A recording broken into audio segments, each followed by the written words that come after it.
Just a little bit of forewarning before we start the evening's festivities. Um, Once again, as we said, this is a mature game, but some specific warnings just to begin with. There is going to be references to religion. There will be references to Catholic beliefs, imagery, and symbolism in particular. There may be references to harm to animals. There may be references to animal sacrifice for magical purposes, but we won't linger on it.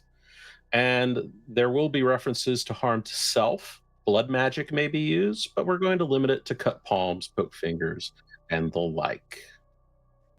And so we'll begin episode 3 of this chronicle, Know the Monster Born. The playwright Kobo Abe said, "There are monsters who act like people and people who act like monsters." And that has a particular truth in the world of darkness, the second part, especially with mages. The will to change reality and the willingness to do so can breed pride and hubris like few other things. The question is where the line is between human and monster, and what are the consequences of the monstrosity of others. When we left the Cabal, they were discovering the consequences of the actions of others. They had discovered a new street drug, stardust, which weakened a person's barriers between the real world and the spirit world and invited the attention of the spirit world when taken. They also discovered a far more dangerous force, that the city was being haunted by a powerful paradox spirit known as the Crimson Judge, a spirit of vengeance against the hubris of mages, and that this judge was robbing their comrades of their will and individuality, turning them into its servants if they were judged guilty, which almost all were. Research and visits from avatars have implied that this is the consequence of some great sin committed within the city of Montreal. But when, where, and most importantly, what that sin was remains unknown. The rest of the night was occupied by the consequences of questionable choices by the cult led by Forrest that led two of its members dead. But now the next day has come. The Cabal has gone to the various hold fasts they keep in homes to sleep off the night's events. We begin with Forrest. The bodies of your dead followers have been disposed of by other members. Your occult shop opens, and you make your usual inspection of the operations. Can you describe the shop that's in front of your home for us?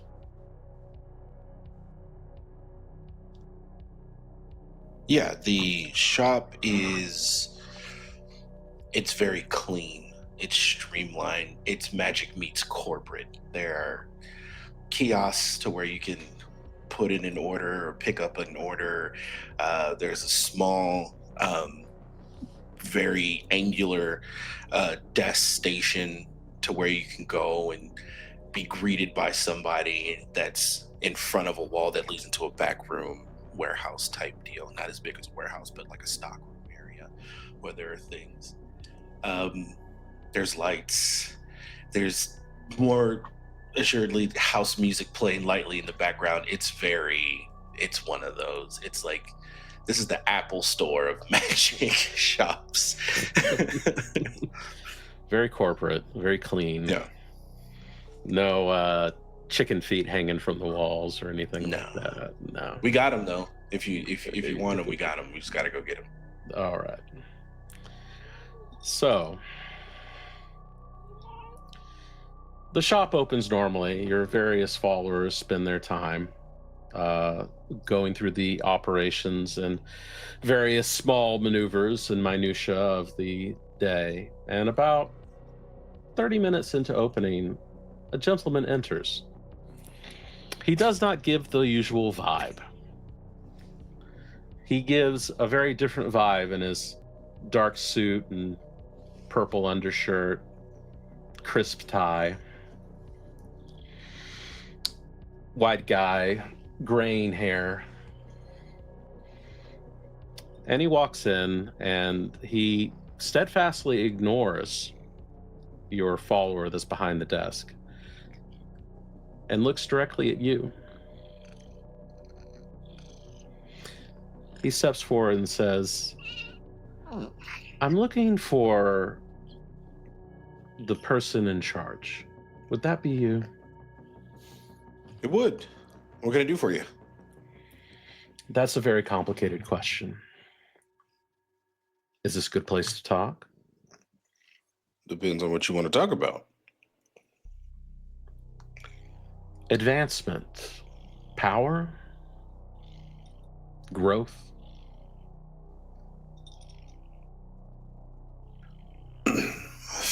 For you, for me, be more specific. For me, their friend. A mutual arrangement of great possibility. I don't buy timeshares. I made that mistake once.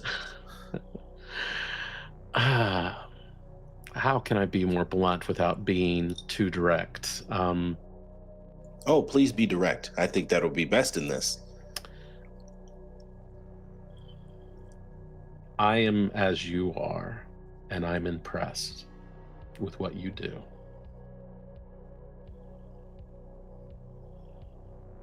Okay. This could lead into one or two conversations. And that second conversation is, I'm not looking.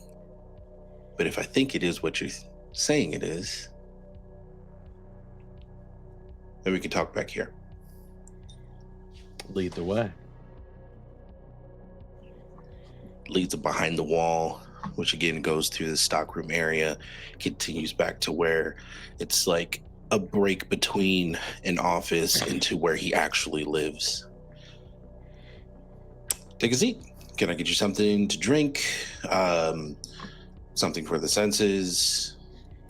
Oh, sparkling water will be fine this early in the morning. Perfect. Awesome. He reaches into a mini fridge that's next to a desk, and it's got like the latest TikTok sparkling drink thing that's stocked into it. Here you go. Not mere Perrier, no, TikTok drink, of course. Yeah, it's something that's like it's sponsored some shit, like, whatever. I saw this online. This is what all the kids like to drink. He opens it up, he takes a sip of it, and then he sets it down. I'm curious, what do you think the first and second conversations were? Oh, you were either hitting on me or you want to make some money. The second, in a way. I kind of figured.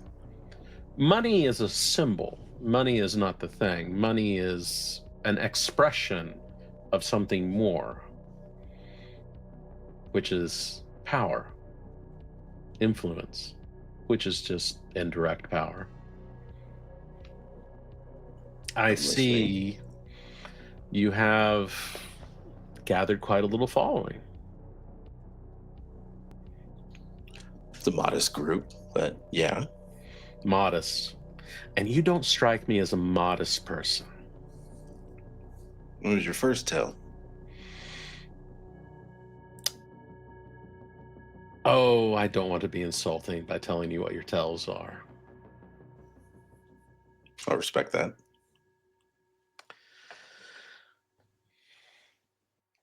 I see in you some of what I used to have. The ambition, the small beginnings with great potential. I want to help you, Forrest. Okay. How? And what's it going to cost me?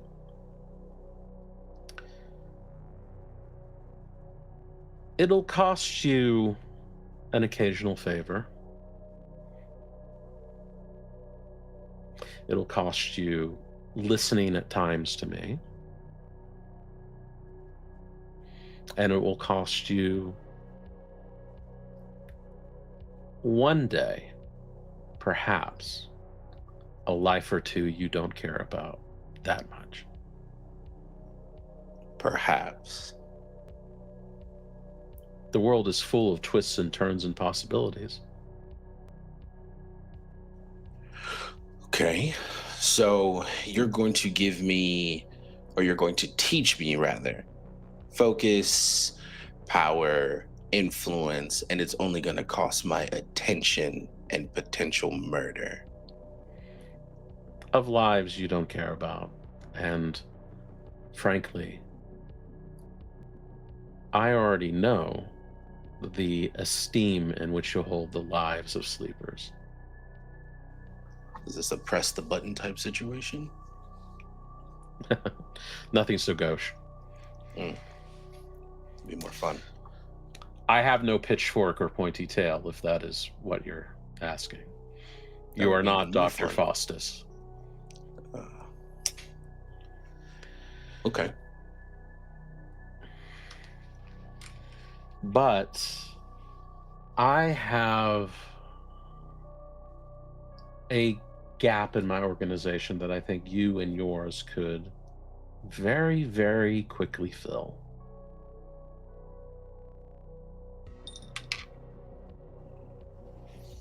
Okay. What's that gap? Distribution. Okay. Okay. Depending on what you say next will determine on how I feel about this. What kind of distribution? He reaches into his jacket, pulls out a vial of blue liquid that you recognize, and puts it on the desk between you. And you know why there's a gap.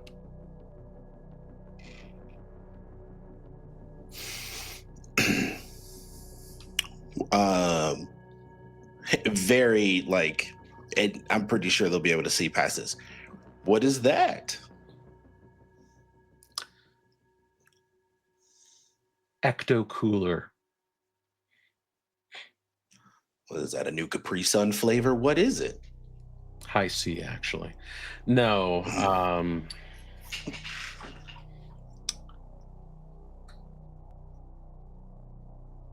Are we going to be coy for us? I think we've had enough of the tennis match. So do you make this and you just need someone to distribute it, as you say? Was this a supply procurement type deal here? Right now, we need distribution, and we need distribution amongst those looking for enlightenment and awakening. Something That that answered your my second organization, question. something that your organization certainly attracts. Okay. So I agree to this. I start distributing this to the enlightened or the ones who are seeking enlightenment. What's my take? Whatever you can get to them to pay for it, you get to keep. It's not what I mean. What do you want, sir? Everything that you just offered me: influence, power, esteem, a syndicated television show, whatever. I can give you power and esteem, and I can open doors for you. Surprising doors. And in time, you will become connected to great power.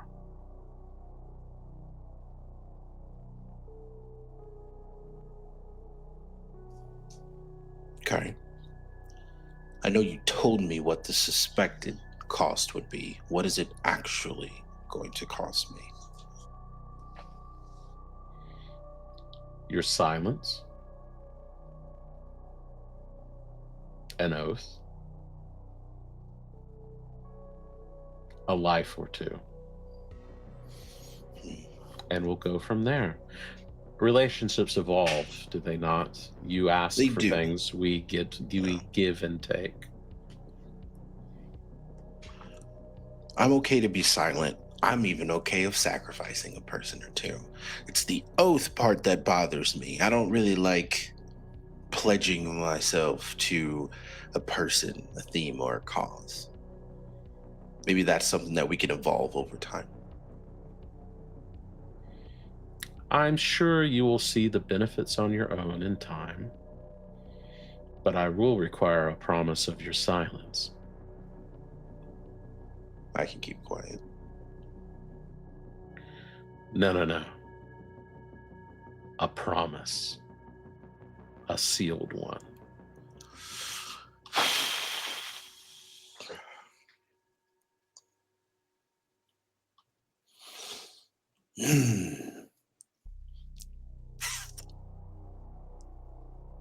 Fuck it. A promise then.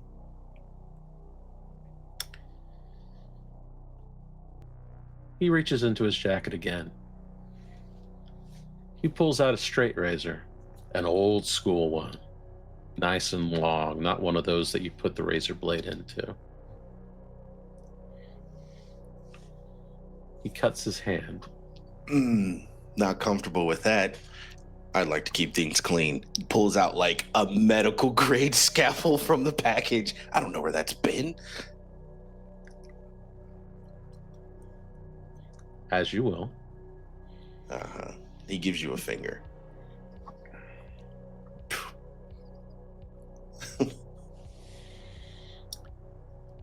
He holds out a bloodied hand. Takes the hand. Shakes it. Roll willpower.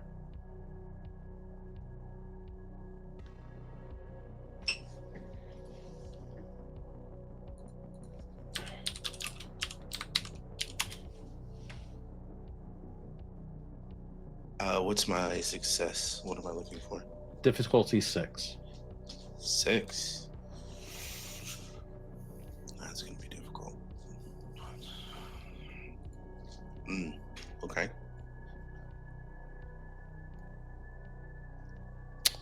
4 successes. Can I?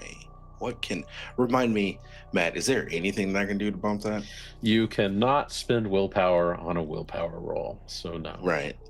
I have tokens, right? Yes, you can use your paradox coins to roll 2 more dice. Bleak, remind me, is it 2 or 3 more dice? It's 2 more. It's 2 more dice. Cool. Yes. All right. I usually don't allow it retroactively, but in your particular case, I'll allow it this time. I usually let people do it retroactively, but it costs them 2. I'll be nice, gracious even. It's well-known fact that you're nicer than I. I meet the DC. I get the 6. You have 6 successes? Yeah, with the paradox coin. You feel something wrap around your mind at this act. But you manage to hold it off enough to poke a few holes in it. That oath had power. That promise had power, sealed in blood. And you managed to sneak around it. Maybe he didn't even notice.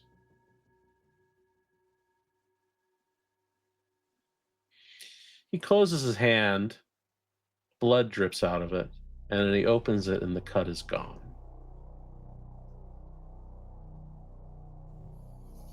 I take out a Minion's Band-Aid and put it around my finger. Once again, as I said, power. Yeah. So, when do I expect the first shipment, and when do you expect response? You'll get it today. I expect it to be distributed fully by the end of the week.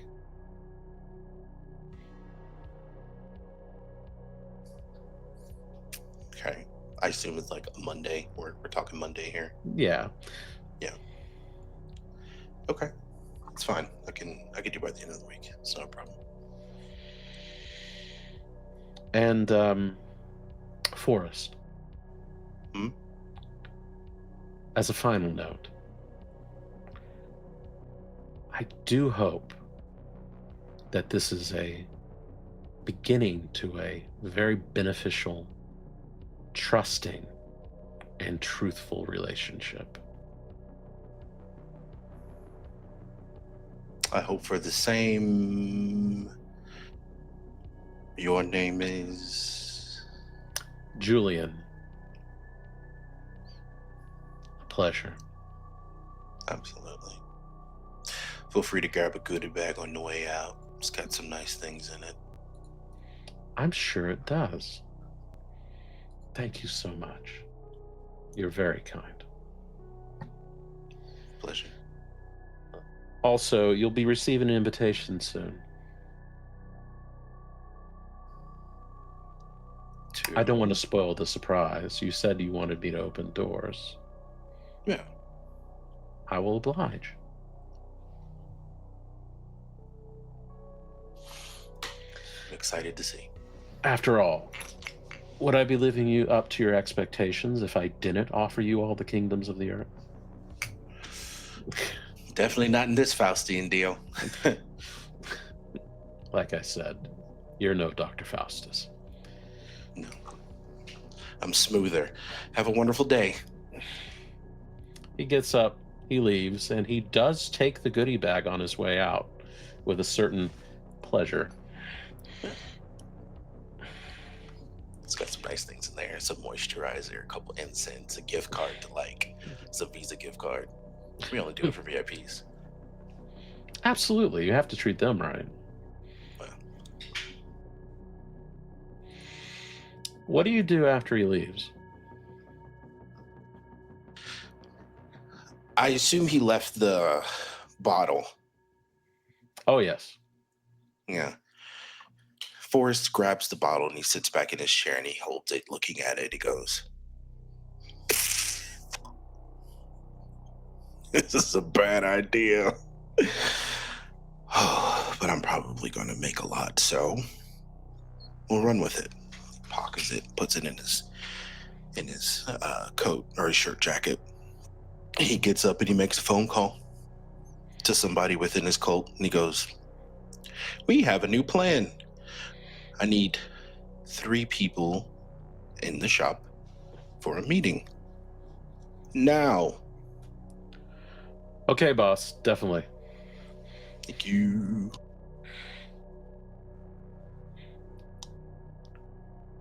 We'll come back to Forrest and his new entrepreneurial urges.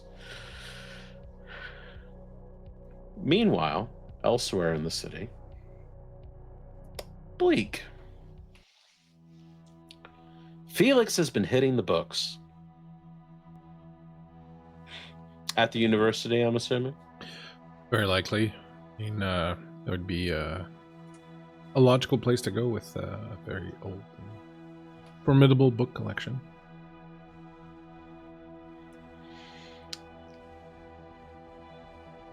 You've been hitting through the books. I won't make you roll for this because, frankly, this plot requires it. I feel it. You start going through the archives. The university has received many contributions over the years, personal journals, collections, that sort of thing. Mm-hmm. One of which is from a now defunct religious college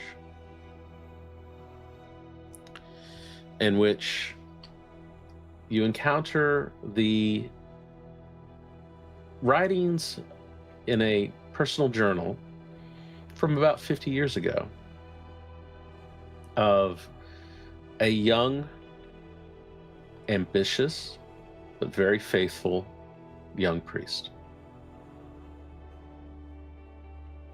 His name is Yves. Say that again, please. Yves. Yves.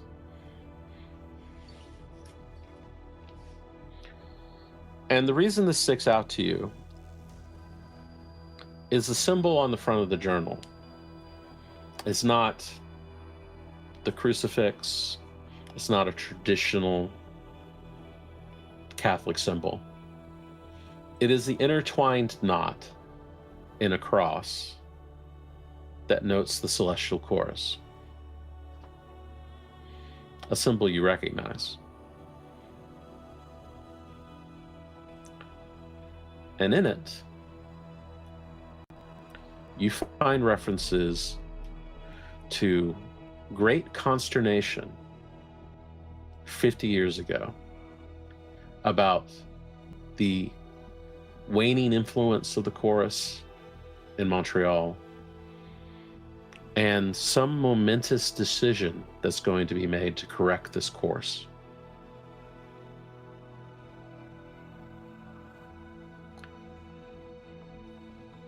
And then it stops, the journal half filled.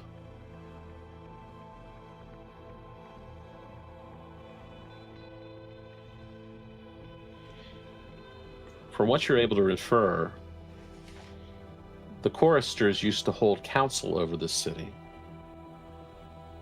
And then it suddenly stopped 50 years ago. Now Montreal is a collection of riffraff who don't particularly organize each other, thanks to the disappearances and the general melees which hovers over the magic portion of the city. But what you're able to tell is that 50 years ago was a very different story indeed.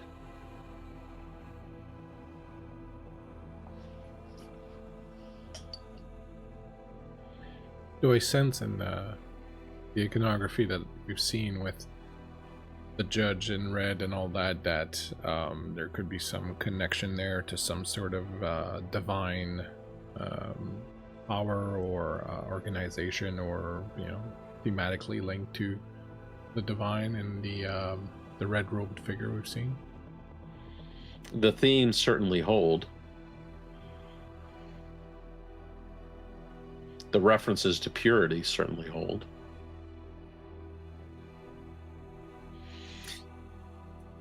Yeah, go ahead.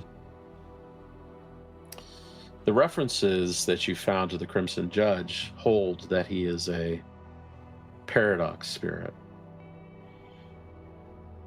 one of retribution for some great act of magely hubris.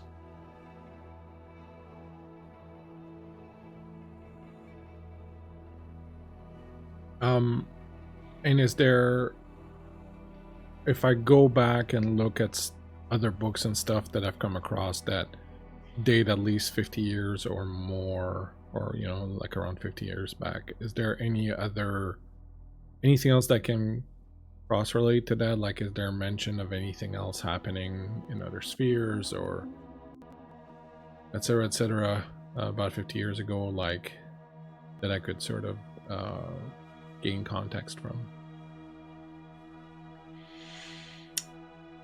You start looking through church records, and you do notice that there was a ecclesiastical society of both priests and laymen which used to operate in the city. The Circle of Saint Benedict, not officially recognized by the church, but they had their benefactors. They had links to charities throughout the city. Certainly influence in a city that at the time was staunchly Catholic. Mm-hmm.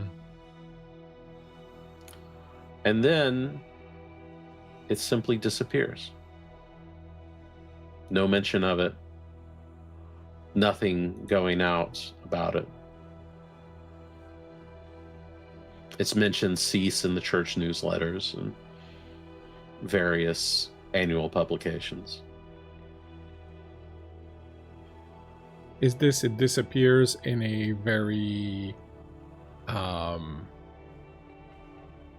obvious and complete fashion, like it never existed, or is it just that it peters out? It stops being mentioned completely.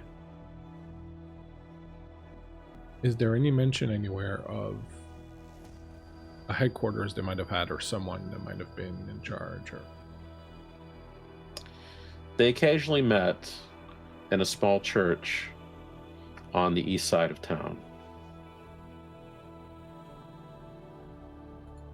Not far from where the club is, actually.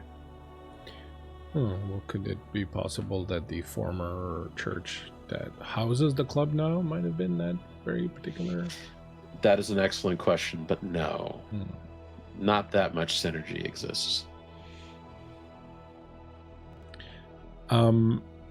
can I look up any sort of records to see what might have become of that church? It is currently on the list of condemned properties. It is in disrepair and was desanctified a few decades ago.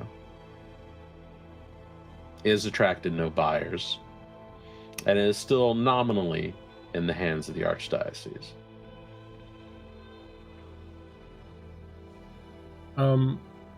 As far as the Celestial Chorus goes, what would I know about them?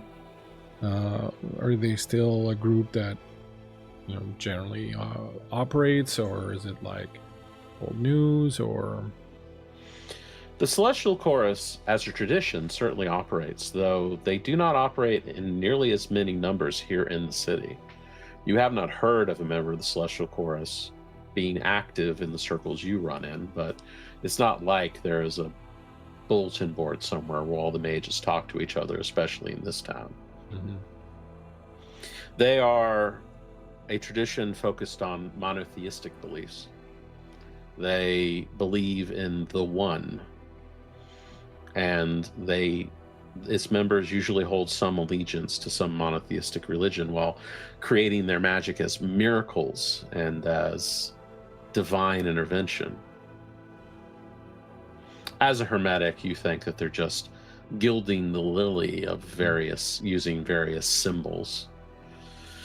But that's the Order of Hermes' opinion about pretty much all other magic users, that they're simply not doing it quite right. Well, isn't that obvious? I mean, we're not gonna argue the reality of that here. One more question. Am I aware of anything major that occurred in the city about 50 years ago? Now, I, Christian, know that that's around the time when there was, for example, the Quiet Revolution and things like that, but is there anything else that would sort of stand out as someone who was born and bred in Montreal, my character, that would have happened 50 years ago that I might think might have been an event tied to this?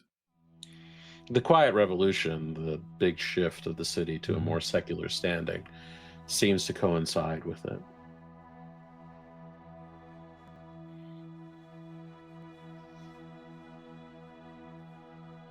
Right. Now I'm getting some ideas. I would like to, if I may, put in a call to one of my allies. Which one? Steve Marchand is a security agent at ESTM, the public transport. What would you like him to do? Well, first of all, I would like to congratulate him on Montreal's public transportation system being so the best in the world. It's fantastic, clean and safe, and just a joy to use.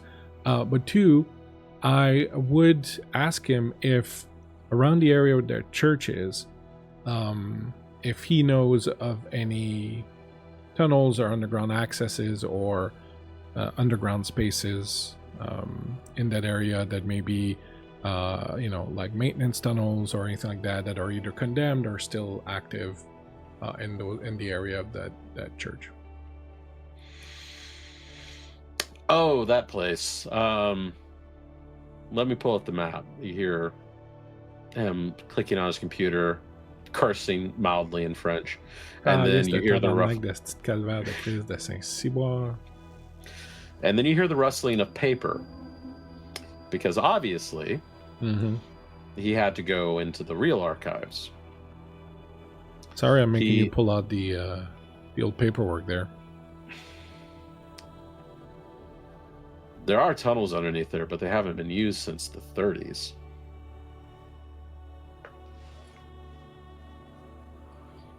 And no,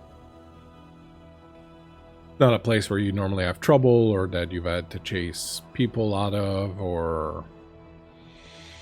Well, we don't run security for the Archdiocese. there, No, Felix. but you do, the tunnels, if there were people hiding out in them or using them, like, Like I said, we haven't looked at these things in decades. There might be some people down there trying to keep out of the cold during the winter, but yeah. nobody were inclined to bother. If purely hypothetical question. Purely hypothetical, Felix? Yeah, purely hypothetical. If Uh-huh. no one deals in absolutes here. If you were to, say, take a wild guess, like kind of close your eyes and point your finger on a map as to where there might be some kind of access, where would that be? Felix? I said purely hypothetical. You know these tunnels are old. So are we, man. Speak for yourself. I don't know. Last time I saw you, man, had that little hitch in your gait, that little, the cold Now weather you're insulting seeping. me? You know you're the picture of health and the single most vigorous defender of the public's rights and securities among. Just tell me, where would you think that an access might be? Like, He gives you an address and says, the basement. Bring bolt cutters.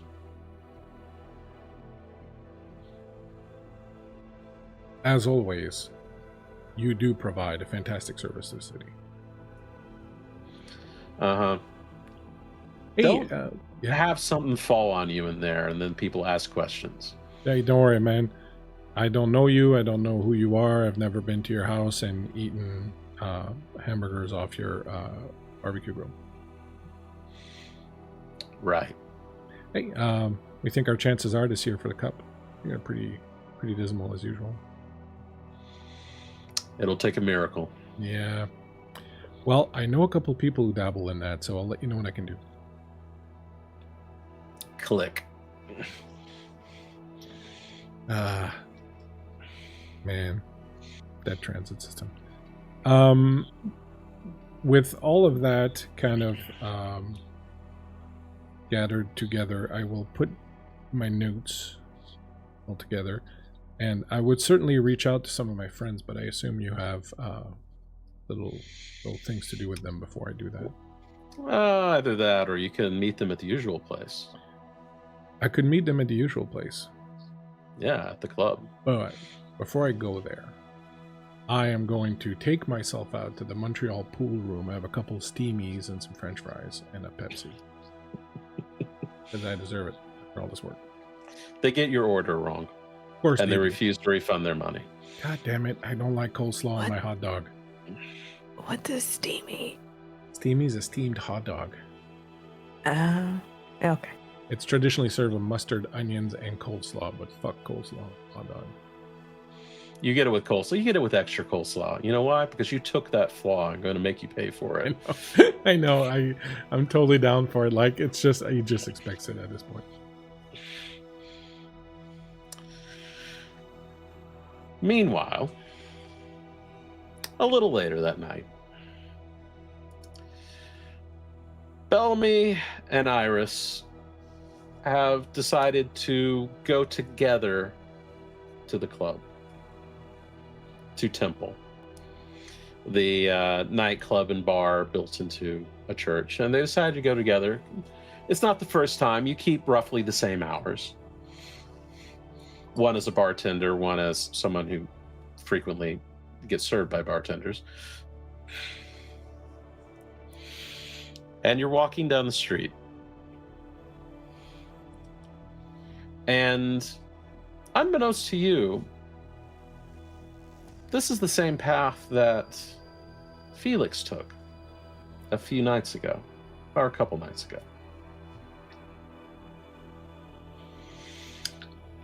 And you walk past and you get a weird sensation as you walk in front of an alleyway, roughly paved.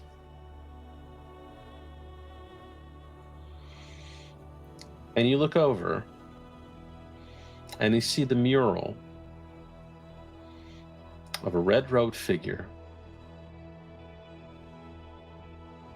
with crosses and steeples roughly drawn around him. And above him, an arching, crude text is painted, "You shall be judged."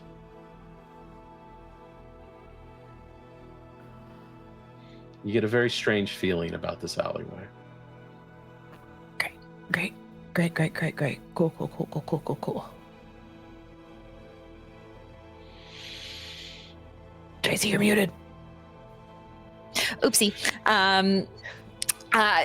Iris instantly, like, obviously we're feeling weird, both kind of feeling weird, but the minute she sees the "You shall be judged" on the mural, she just like points and shakes her head. That's it. That's this all here is what kind of like what I saw. Remember when I was telling you, like, the Grim Reaper type figure kind of thing? This is all it. Something. Okay, this is like one of the first few signs I feel like we've seen outside of what we did previously. We should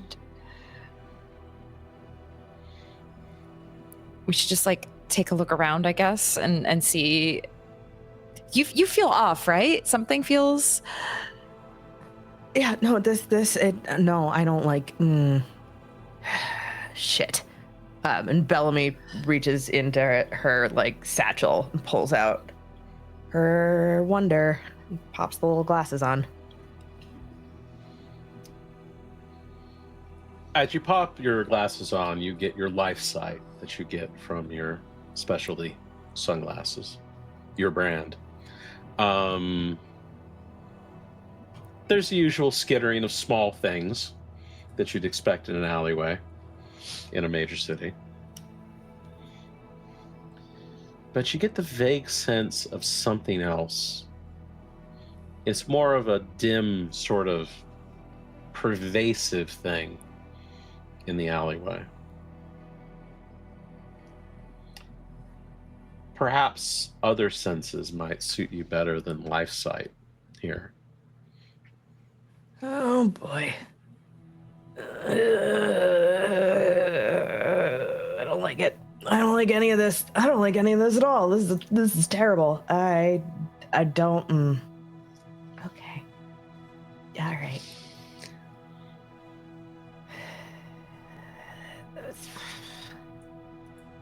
What else do I have? I have Prime. Prime would allow you to sense magical activity of all sorts. Yeah. No, let's can we get a little like Prime radar, like scan down the alley or some shit? One ping only. Give me an Arete roll. Difficulty will be 4. It is coincidental magic.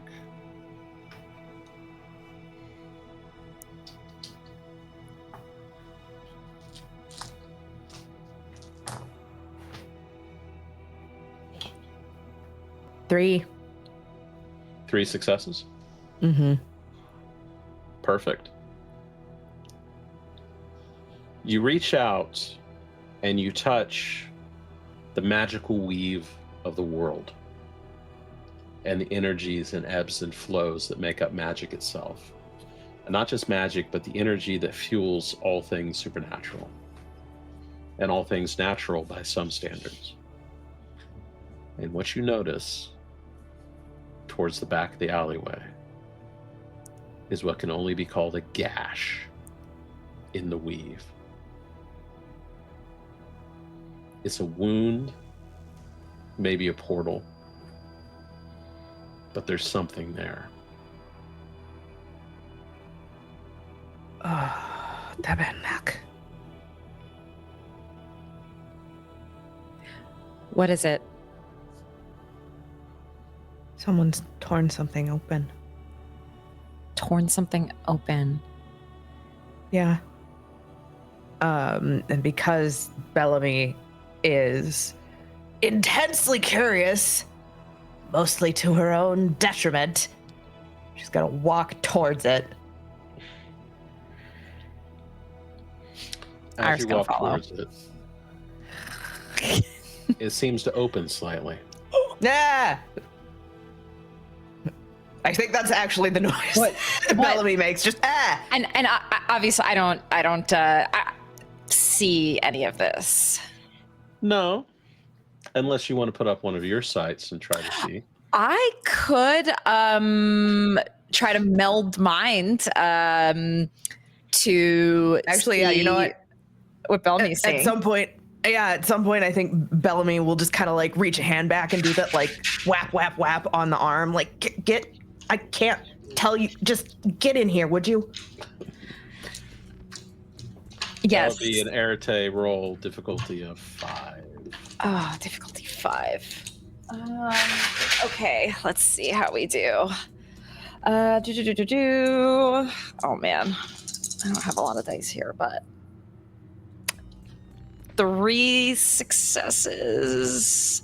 Excellent. You linked minds, and you're able to kind of sense both sights at once, reading the surface thoughts of Bellamy and getting the visual feed from her. And the weave of Prime is open to you, and you notice that this thing is opening to you the closer you get to it. Okay, I see it getting bigger. Do we want to check this out? I mean, I kind of want to. I mean, I also kind of want to, but I also intensely understand that this might be the dumbest thing I've ever done. And that's saying a lot. I guess maybe my rash decisions are rubbing off on you a little bit. We should take this opportunity. Yeah, okay. Storyteller, what would I know? Like, what would you need to do in order to rip open the fabric of magic like this? Various forces could do it. It would take it there. It really depends on what this is. Is it a portal? Is it just a destructive wound? A destructive wound like this could be prime magic. A portal would be correspondence magic. It would be powerful magic, but not almighty. Okay. Yeah, I would like to discern what flavor of rip this is, whether it's just like a wound, whether it's a portal, was this intentional or was it accidental, is what I want to know. Intelligence plus occult. Wait, I'm actually good at that. Hold on. Yes, you are. Okay, I'm actually good at that. 1, 2, 3, 4, 5, 6. Problem with these glasses is I cannot read my fucking dice with them on. That I was having the problem too. That cosplay struggle is real.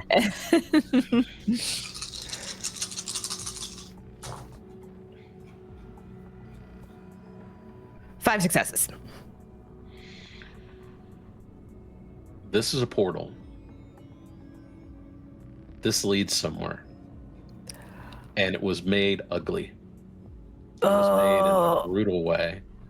And most importantly, the scarring kind of look of it means it's old. Oh, you can see where magic and the weave of reality have tried to heal it over, and it just won't allow it. Oh, this was done on purpose, and it was done badly on purpose.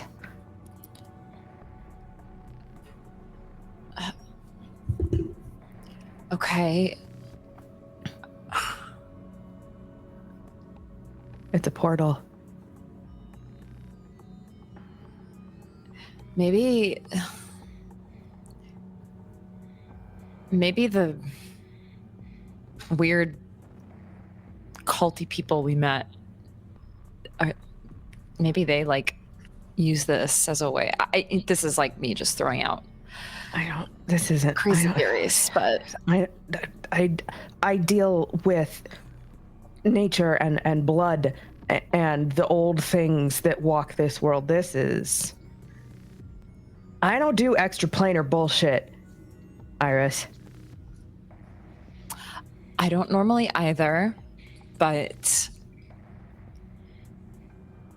lately, we're all kind of dealing with it. Fuck off. Okay. Storyteller, when you say old, how old? Could be years, could be decades. Ass.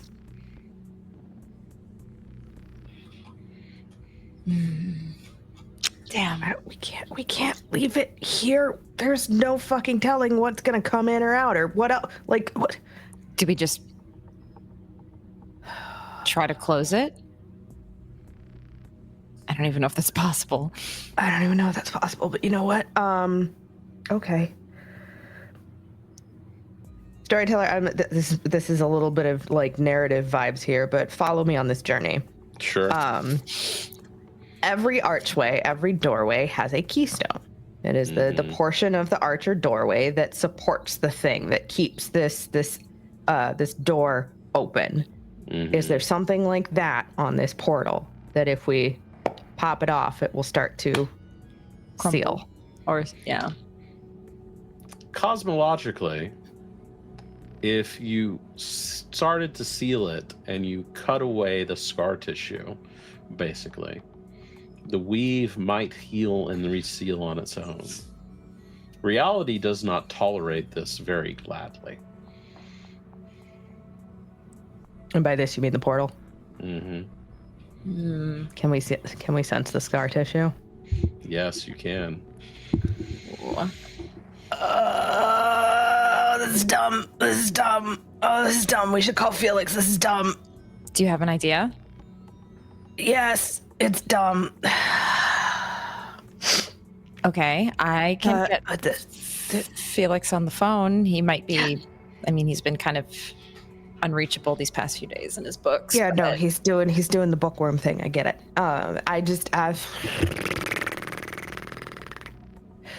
There's scar tissue. And like Bellamy will focus on the portal again, and through her eyes, Iris, you can see like it's like keloids on broken skin, those like shiny, weird bumps of that hardened tissue that some people develop around wounds. If we cut that out, there's a chance that it could seal on its own. I just have no way of knowing whether or not it's going to be a problem if I try to cut that out, because something tells me this portal probably doesn't want to be closed. Do you think like become a problem and like it will react badly? Lash out? Yeah, it's possible. Okay. Okay. I'm fine. It's fine. This is great. This is fine. Yeah, Storyteller, how does one remove magical scar tissue? That would be a prime 2 effect.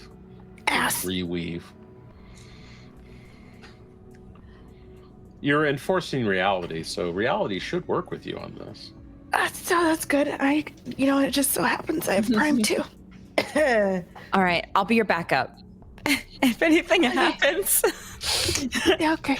That's great. That's fine. What am I rolling, Storyteller? You're rolling your arete against a difficulty of 5. Motherfucker. I would like to add dice to that. Spin a paradox coin. Yes, please. Good choice. You can also spin quintessence to lower the difficulty. Yeah, I'll do that too. All right. Difficulty 4. Does Below price, quintessence regenerate? No, but you get enough equal to your avatar. You get, sorry? You get it equal to your avatar at the beginning of the story. Have a node. You can regenerate it there slowly, but we're dealing with Bellamy right now. Yeah. Just curious. Okay. 4 successes. 4 successes. Did you get a 10 in there? Excellent. You do something that's relatively unusual for a mage in that you're enforcing the tapestry rather than trying to bend it to your will.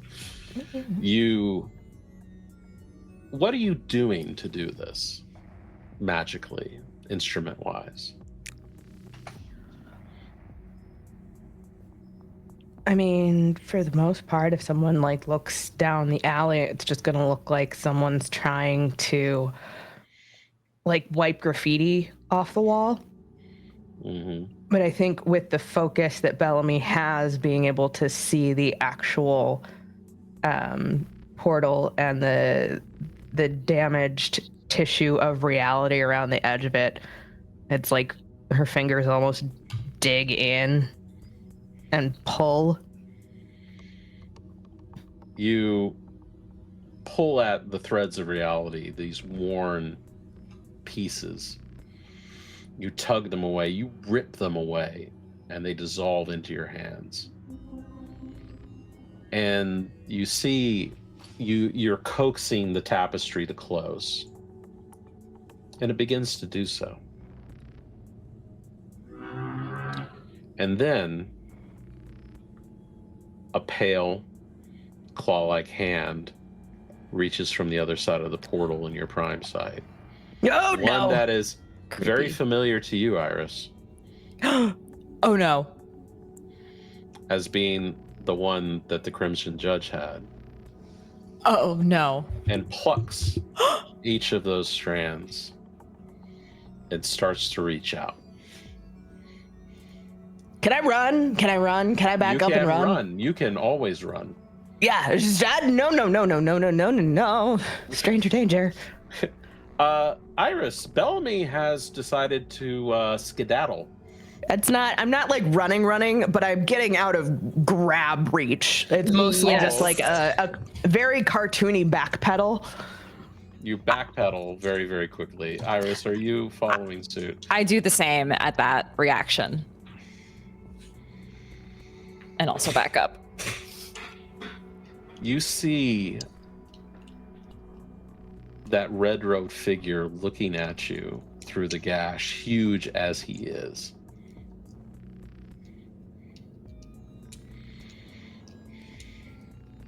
What do you do? Oh, fuck. What do you want? I ask him.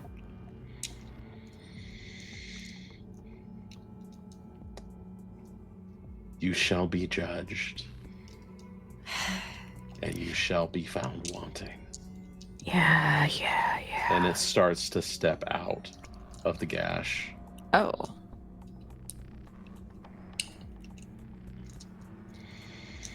Nope. Can I? I'm gonna quickly, like, as this happens, I'm gonna like pull out like my cell phone from my pocket and just like try to quickly like dial Felix. Like, I may not actually like have a phone call. I'm just gonna call and just leave it ringing in like this is like a panic kind of thing, a panic reaction. Felix, you're getting off of the Montreal Metro, and your phone rings. You're in the neighborhood. You're heading towards Temple. Yeah. And Iris actually like isn't on her phone. She just kind of has it on like and just open, and whatever is happening, you may or may not hear. You just hear panicked sounds, perhaps. I look at my phone, see who called. Iris, you okay? Fuck. Where the fuck are we? We're gonna be judged. He's here. He's coming into our reality. Gordon ran. Oh, where are you? Where are you? Some fucking alleyway on the way to the bar. Oh, with the painting. Okay, I know where you are. Oh, yes. Painting, mural. I'm running. I can hear him out of breath a little bit. I head there as fast as I can. Talk to me. Talk to me. Stay with me. Okay. Do I also see our roped figure Only through Bellamy's eyes. through the? Okay. Yeah, if you're still in my brain, then yeah, you could still fucking see him. Okay. I am stepping away, stepping back. I don't know what happened, friend. I don't know what judgment you think needs to be laid upon every one of us in this city. You are We not can help. who should be here. You are not one of the pure ones. None of us are. I've noticed. I know, and you said, oh, I don't even know if you can hear me, but she's just talking. Yes, I know. You want us to see this light, to see whatever it is that you have to offer. But we still don't know what that is. You need to show us. I tried to show you and you fought me. He rises up after stepping through the portal, 9 feet tall, and you're seeing him as if he's made out of magical energy. You can see the weave of reality bend around him. The tapestry is almost repulsed by his presence as a paradox spirit. What great sin? We don't understand.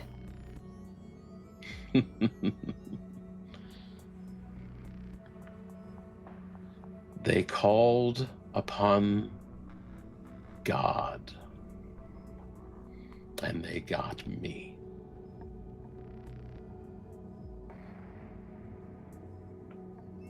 Is there any way for me to shove him back towards the portal? You can just raw prime energy at him. Just yeah. raw prime bolt at him. Like, okay, so who here's seen The Magicians? I have not. Yes, the Mage First of all- Storyteller has seen The Magicians. First of all, love that show. It's a good time. Second of all, they do battle magic in this really cool way where all of the movements around it are essentially, it's very similar to tutting, if anyone knows what that is. So Bellamy basically puts her hands together, pushes one hand into the back of the other, and laces her fingers, and at that force just lets out a rush of raw prime energy to try and force him back towards the portal. Roll Arete difficulty 5. Oh, motherfucker! You may want to spend a paradox coin on this one. I'll do that. I'm gonna do that. I am absolutely gonna fucking do that. And if it doesn't work, my plan is to run. If it does work, your plan might be to run. Can I willpower that? Yes, you can. Okay. I'm gonna willpower that. That was ass. 1, 2, 3. Okay. That's 4 successes. And I'm gonna run anyway. Take I'm 2 gonna push points him. of paradox for this vulgar effect. Oh, As yeah. you weave your fingers together and just raw white light, a bolt of prime, launches forth. And even Iris sees the tracing out of the silhouette of this robed figure as it is shoved back towards the wall that the gash was in. And it flies into it. I'm gonna grab Iris by the arm and fucking book towards the bar, just running. Run faster, run faster, run faster, run faster, run faster, run faster. Okay. And that's when you almost clothesline Felix. God! Jeez. Motherfucker! God! Oh, Damn, are you made of bricks? Right in the solar plexus. you'll be Felix, fine. Felix, Ow. Felix, that thing The fuck is going came on? out of the portal. What thing? What portal? What are you on? What are you on about? There's like a like some sort of weird portal to I don't know where the portal is to. look But into the alley. the alley with You're the going the back fucking. to the alley. They ran away from it. You're going back to the alley. No, he's not going anywhere. I am going to grab him by the back of the shirt and like What? dig feet in. The thing's there. We No. gotta go there. No, because it will fucking eat you. Will you listen to me, you son of a bitch? You called me here. Yes. Technically, yes. I did, but yeah. That does not mean that we need to run back into its mouth. Can you just listen while I tell you what the hell we saw? Yeah, talk. Go. Talk. It's the alley with the mural with the judge, Yeah. the red cloaked judge on it. He stepped out of the wall. Is that what happened? There's some kind of a portal there. Someone Yeah. ripped open on purpose, and they did it badly. Did you feel like it was old or new?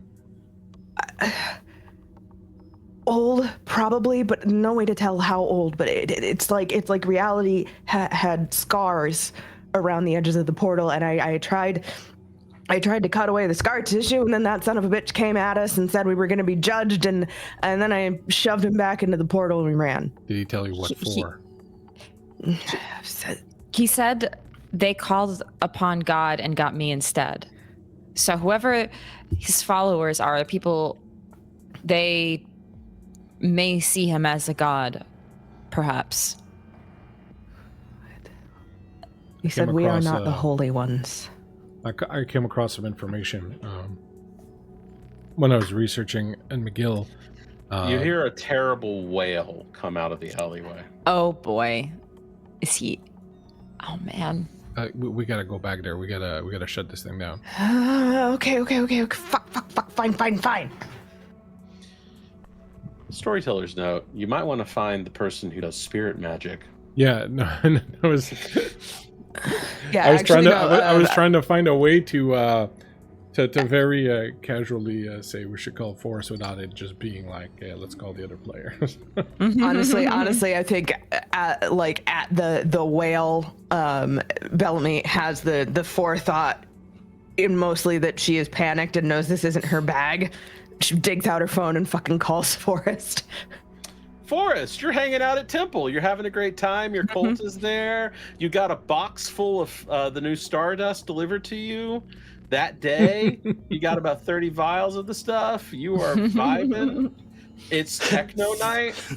Finally, it's happened to me, right? Just really getting it. And Hello. Forrest, Uh-huh. What's that? it's here. The judge, Oh, it it's is here. here. It's outside. We need you outside. What? Get your ass out here. Okay. hangs up the phone. He looks at the rest of his group and he goes, "Keep this low key, but I expect all of these to be sold tonight. Have fun." And then like, Sure thing, boss. out the door. He finds them. Hey, what's up? He will get the rundown. I'm not saying all that shit again. Oh, so Be ready. We heard something down the alley. what? Wait. We're going back in the alley. It's either that or it's gonna come tearing out here after us, so I figured the guy that knows spirits might be able to lock the spirit in the portal. I peek my head in the alley, Scooby-Doo style. Do I see anything? Whoop. Yeah. Without any magical side up, it just looks like an alley with a really creepy mural in it. I turn But back it to them feels and I wrong. turn back to them and I go, hold on. I go back and peek my head and I look into the Umbra. You look into the spirit world. Spirit world, sorry. Yeah. Umbra, same thing. Same difference. Yeah. Roll Arete difficulty 4. Irritate. Let's see here.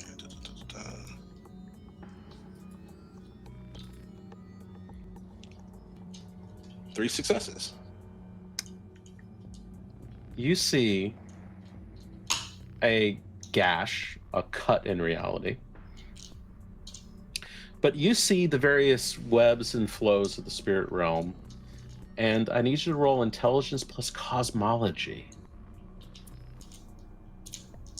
Cosmology being the skill about the inner workings of spirits and the magical universe.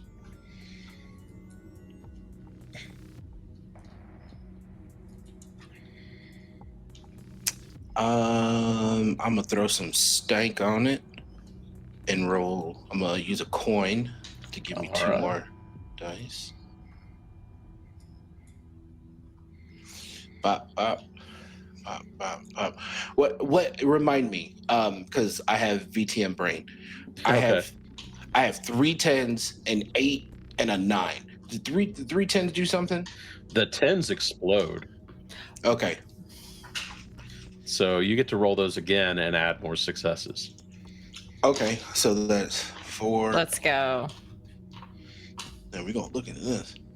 We're gonna see what's popping in this alley. 8 total. 8 total on your cosmology roll? Yeah, intelligence and cosmology. Yeah, okay. Yeah. This is not just a portal to some other time, some other place. This is a portal to a new realm or a different realm, a spirit realm. Not one of the normal ones. You know vaguely about some of them, some of the outer realms of the spirit worlds. This one is not going to any of those. This one is seeping out the kind of magical like warping that you can only associate with a paradox realm. A paradox realm is a realm of reality that mages get sealed in when they do great acts of magic that go wrong. Okay. So this is how it looks. We're peeking into the alley. Fuck that. No. I was in there partying. I was having a good time. What the fuck is that? What the fuck did you do? Why? How? I And didn't why do did you fucking shit. It call has me? been there. It has been there for several decades at the very least, Forrest. And if we don't seal it, this thing is gonna come flying out and just eat us anyway. Been there for about It's 50 your- years. It's your bar. What? You should know that. Isn't this? Been there for about 50 years. Thank you, Bradley, for that huge donation of bits. Really appreciate it. And thank you for the raid, DM Thank God. Redcap. We appreciate you. Thank you for coming in. Watching us play some Mage.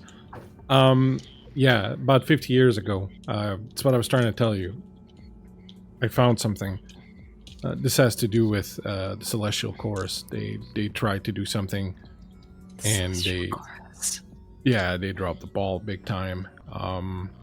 And it would make sense that someone's out here trying to punish the impure, which is basically you, and me, and everyone like us who practices magic, but not in a Aren't divine with them. What? ordained You're so fashion. calm about this, Felix.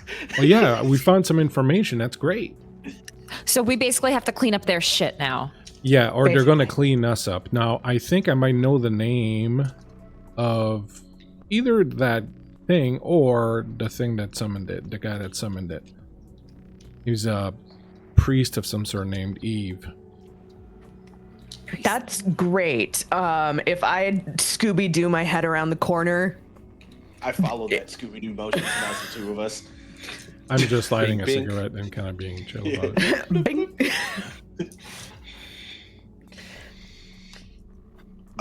Is it?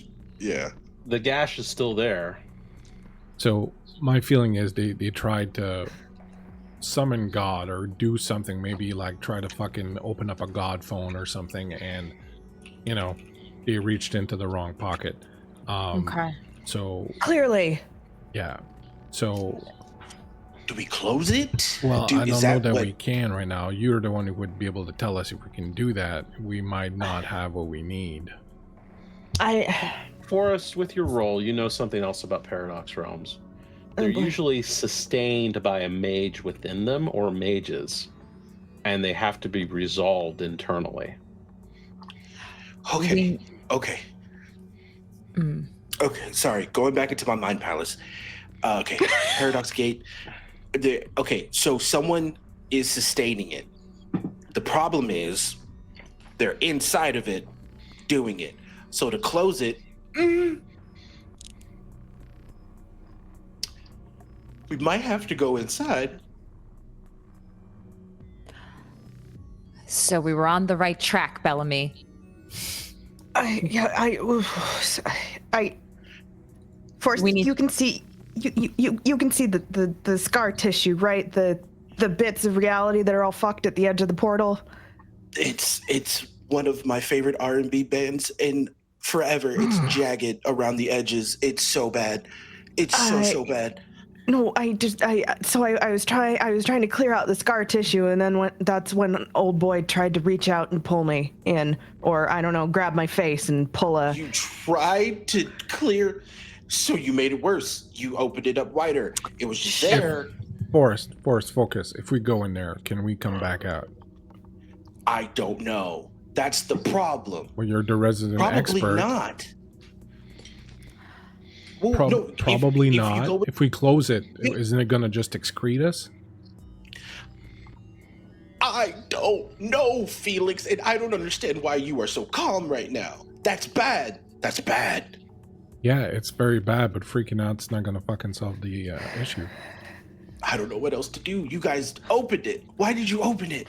I didn't open it. We didn't know. Clearing the damage was supposed to help reality pull itself back together. For once, I was working with reality as opposed to against it. Okay. Storyteller. Yes. I have Cosmology 2, Esoterica 2, Occult 3. I don't know which one of these would be applicable. But I just want to get a sense. Question? My question is, do I have a sense, or could I get a sense of, is walking away and leaving that thing there bad to go study and get ready? Or, is it like, well, it's no worse than it was before they messed with it, so... I'll give you this one for free. Ooh. Leaving it the way it is probably the reason why things are fucked up in this city. But it's not necessarily like, all of a sudden we pressed the button and the countdown has started. Like, it's an ongoing effect. It's not like we... Yes. Look. It's not... It's fine. Like, we can walk away from it and go sort it out before we do something stupid that's going to make it worse. All right, it's not great, but it's been here for decades. It's been here for 50 years. And maybe you exacerbated a little bit, you had a scab, you picked at it, now it's bleeding again, but the hole's not any bigger. So, okay, let's, before one of us gets pulled in here and can't get out, step away and let's figure out exactly what it is we need to do to close this thing. Fine. That's good. Yeah, let's do that. Did we think about looking at that thing while under the influence of the drug? I'm just saying. I was just thinking about that, actually. Oh my fuck. I cannot believe we are back at this again. I mean, we don't have any of the drugs, so it doesn't matter, but... There's some link there. We need to get more of that drug. Because it might be... That drug took you somewhere, right? It might be the way to access that. I mean, isn't that how it found you in the first place? No, it found me because I was here. It found me because I am a mage, and I was talking to someone on the phone, and I was right next to it, and so it kind of, it sensed me, and it clicked on. It was like a motion sensor light, and then I walked by, and the light clicked on. That's how it found me. But remember that I found the vial of the drug, the leftover, here in that alley in front of that thing. So it's very possible that whoever used the drug in that alley is responsible for kickstarting this thing. And who's probably sustaining it, because if you're open and the vial was on the floor, but there was no one around. So they're probably in there, like you said. So Oh. that's probably what we're going to need to do. That explains it. Yeah, Okay. which sucks in like 77 different ways. No doubt about it. We're probably going to need... I hope that Vampire doesn't hate us, because we're going to have to go back there and try to get more stuff. He probably has a stash at his house. We're going to have to go there, get some, and then come back here probably, and, you know... I mean, kind of, the Cheech house and that Chong burned it. down? Oh, yeah, that's right. You burned the house down. I will, since it was my doing, I will take on the responsibility of procuring more. Don't burn any houses down this time. Even if it's a I'm vampire. not gonna burn any houses. There will be no burning of houses. I promise. Thank you. Okay. Do we want to head back to my sanctum? Give me an hour, and if that's where we meet, I will meet you all there. I wouldn't Okay. mind hitting the books a bit more, see if there's anything about this kind of thing that we could figure out and get ready, whilst you go and, you know, get some party favors. Yeah. Felix, do you want help? Or would it be better served if I head to my place and shore up defenses? I'm going to say this. I'm going to say we might need to run away to somewhere safe. So if you want to go and do that, Iris, if you want to come with me, we'll go back to my little book collection, we'll peruse for some stuff, look for anything that might be useful connected to this. Meanwhile, Forrest, you know, do what you gotta do. My Yeah. favorites. Looking through books. Let's all be in touch, and let's all reconvene at Bellamy's place as soon as. Yeah. Sound good? Yeah. Mm-hmm. Yeah. More trouncing through Bellamy's sanctum. Always a fun time. This time I'm going to put things under lock and key. I promise not to touch anything. I won't touch anything. I cannot promise the same. As long as you don't set fire to her sanctum. I will leave you What? at the front door, she says, pointing at Forrest. It's fine. I'm gonna go grab a go bag and that shit and whatever.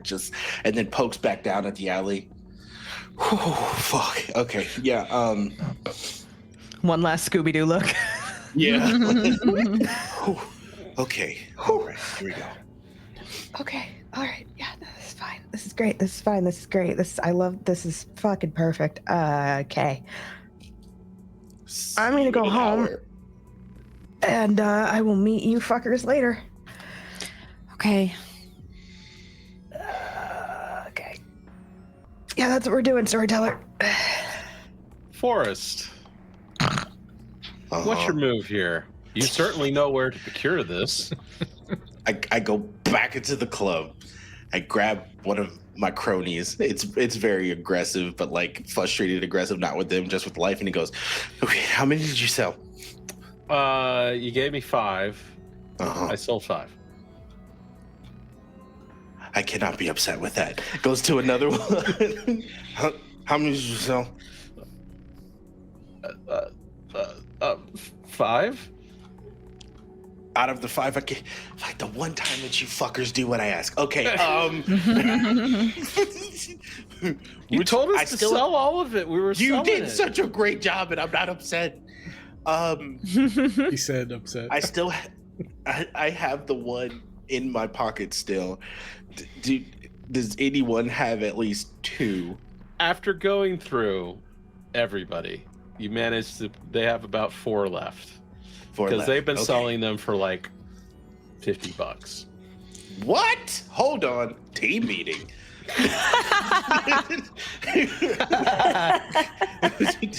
Okay, I take 2 and I look at the person and I go, "You are selling these for 200 a pop. Do you understand me?" Oh, Oh, he said 50. who's he? I'm he. What? Okay. Okay, you know what? That's fine. They told us that's how much it was going for when we started selling it. Who is they? I'm they. Okay.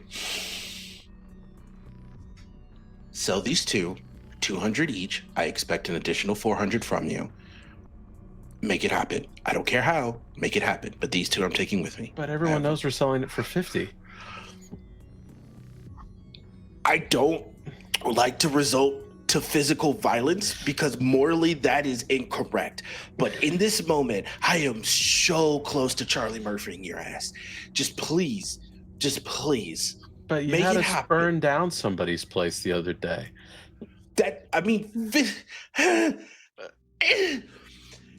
Have fun. And then he just walks away. This is when Ian realized he bought the cult background and not the Allies background. Damn. That makes sense. Yeah, nah. Okay, cool. I take the last two, and now I have 3 on me, and I go back to my place to pack some things before going to Bellamy's. All right. Meanwhile, Felix, Iris. So you have a plan for our research here? None at all. Okay. I want to not hit the books that I was hitting before. We need to hit some religious records. Okay.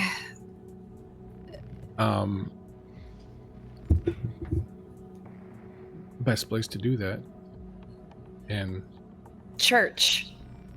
the sound of me throwing Matt a curveball. The oratory, or more likely, the offices of the church near the oratory.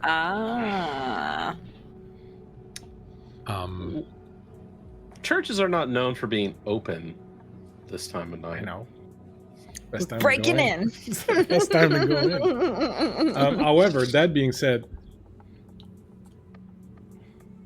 I don't want to derail everything too much, Matt, with this particular thing. So I'm more than happy to either end with it or to have you tell me that I'm not going to find anything, and we can just this is just a wild hair that I have in my ass. But What do you want? Just what do you want? What I want is I want to find information about Eve. Now, I'm focusing on it because I think it has something to do because you gave me an NPC's name. But if it was just flavor and you don't want me to waste a bunch of time running it down for nothing, I'm okay with you saying that. Because my feeling is that it's something, but if it's not, let me know. It's cool. Yves Bergeron was a priest. You quickly find his records. He was listed as basically being dismissed about 50 years ago. Mm-hmm. The reason for his dismissal was dereliction of duty, and basically he stopped showing up to his assigned duties. Mm-hmm. 50 years ago.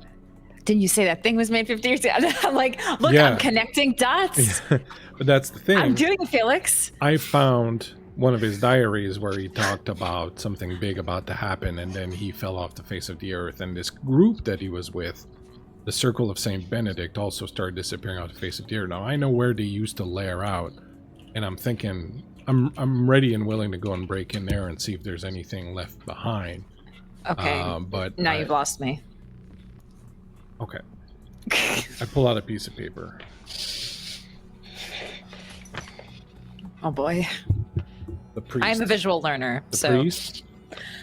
Right? Was it the Order of Saint Benedict?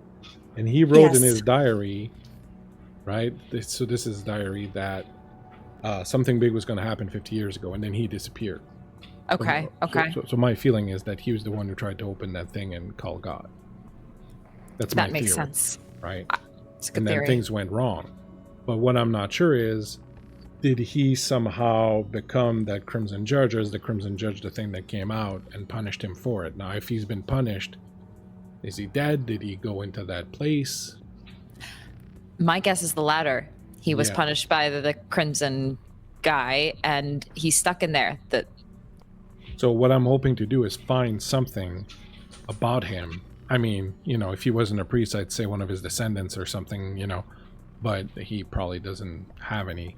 I want to find something so that if we encounter him, we can have a hold on him. I See see. where I'm going with that? Okay, that If we could have to go help. in You're there. right. The other thing that I want to do, might not have time, is I want to just see if I can find any more information about these paradox cells, because our resident spiritual professional doesn't seem to know too much. So That I think is more important. We need to figure out how we can, if we go in, if we can close it and get out. yeah, that's my number one kind of concern. So I'm just kind of trying to angle to find things that might allow us to do that. Also, I'm thinking... So basically, that was my reason for wanting information on this priest. Beyond that, what I would like to do is just to hit the regular books and try to find any information I might about these cells and traveling to and from them and things of that nature. Realms, paradox Realms, sorry. Yes, yeah. That would be more the kind of books that Bellamy would have back at her place, rather than the ones in the church. You did find a listing of the scourges upon will workers in one of her books, in which the Crimson Judge was listed. Perhaps that book would yield results. All right. Anything else to find about Eves? Nothing else? That's it? Yep. Okay. All right. On the way back to Bellamy's, I am going to... would you mind, Iris, dear, give Bellamy a call and tell her to look up that book where we found that information about the Crimson Judge and see if there's anything in there about getting in and out of those places. I will, yes. And I do message Bellamy that information. I will begin doing as requested. Since you already found the book, paradox realms are perilous things. However, they tend to be divine punishment that once you've learned your lesson, or the person involved is no longer capable of learning anything, they tend to resolve themselves, and those within tend to be expelled. However, paradox realms can be very dangerous places. They can be places of strange geography, warping space, mind-bending hallucinations. They tend to be poetic justice embodied. Almost like a paradox. Yeah. It's great. I love this for us. But we'll wind forward and have everybody arrive once again at Bellamy's sanctum. Forrest, I'll have you get there first since you weren't pouring through books. Hey, okay, perfect. So, everyone hasn't shown up yet. Okay, actually, that's a good thing. So I have these. Okay, that's not sass at all. Yeah, I have these. I show her I have 3 vials of the thing. So I have I've been thinking. Dangerous. I know. In order for this to work cohesively, we are all going to have to go under.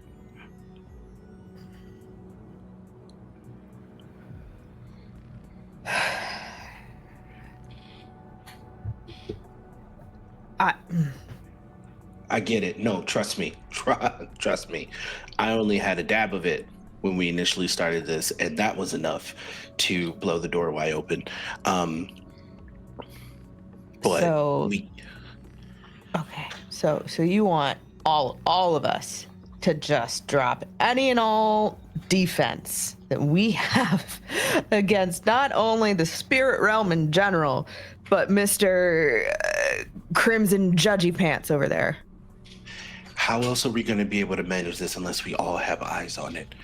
It's not enough for one of us to see through someone. I tried that, and I still couldn't help Iris. I could only see the effects of what was happening, not what was affecting her. I'm telling you this because this is your sanctum, and only you know how you can boost the security. Yep. Okay. Yeah, I brought some things to help. They're a little unconventional for what I'm used to doing, but they're things that I learned when I first started all of this. Very old school shit. But Okay. old school magic is powerful. It is a little messy, though. I just need your permission. Bellamy holds up one arm, and you can see the tick marks of where she has bled herself for the various rituals that she's done over the years. I understand that, and that will be a thing. Do you have a space to where I can keep a hog? Oh, we're going that old school. Yeah. Yeah, all right, let's go. Cool. You have a basement for a reason. Yeah, it's you know what, the good old silver inset circle will do that. Okay. Oh, I'm not gonna be able to eat bacon for a month. Actually, you might have enough bacon for a month after we're done with. You know what? You know what? I'm gonna save that for later. Nope. Yeah, so I guess between the two of us, Storyteller, are we going to be able to at least make it difficult for something to come tearing through while we've got our pants down around our ankles?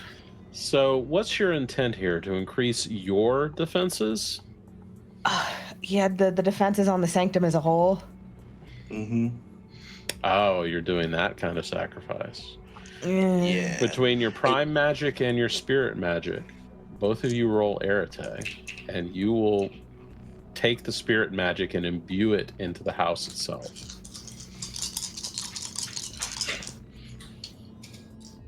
Do I need a night move or a paradox going for this? Probably. The difficulty is going to be 5. Heard. Yeah, I'm gonna use a paradox. Paradox coin. Additionally, I'd like to put some more stank if I can. I met a spirit at the beginning of this thing. Oh no! Hold on. Let me just talk it out. I know this thing's name. It would be nice to have a bouncer at the door.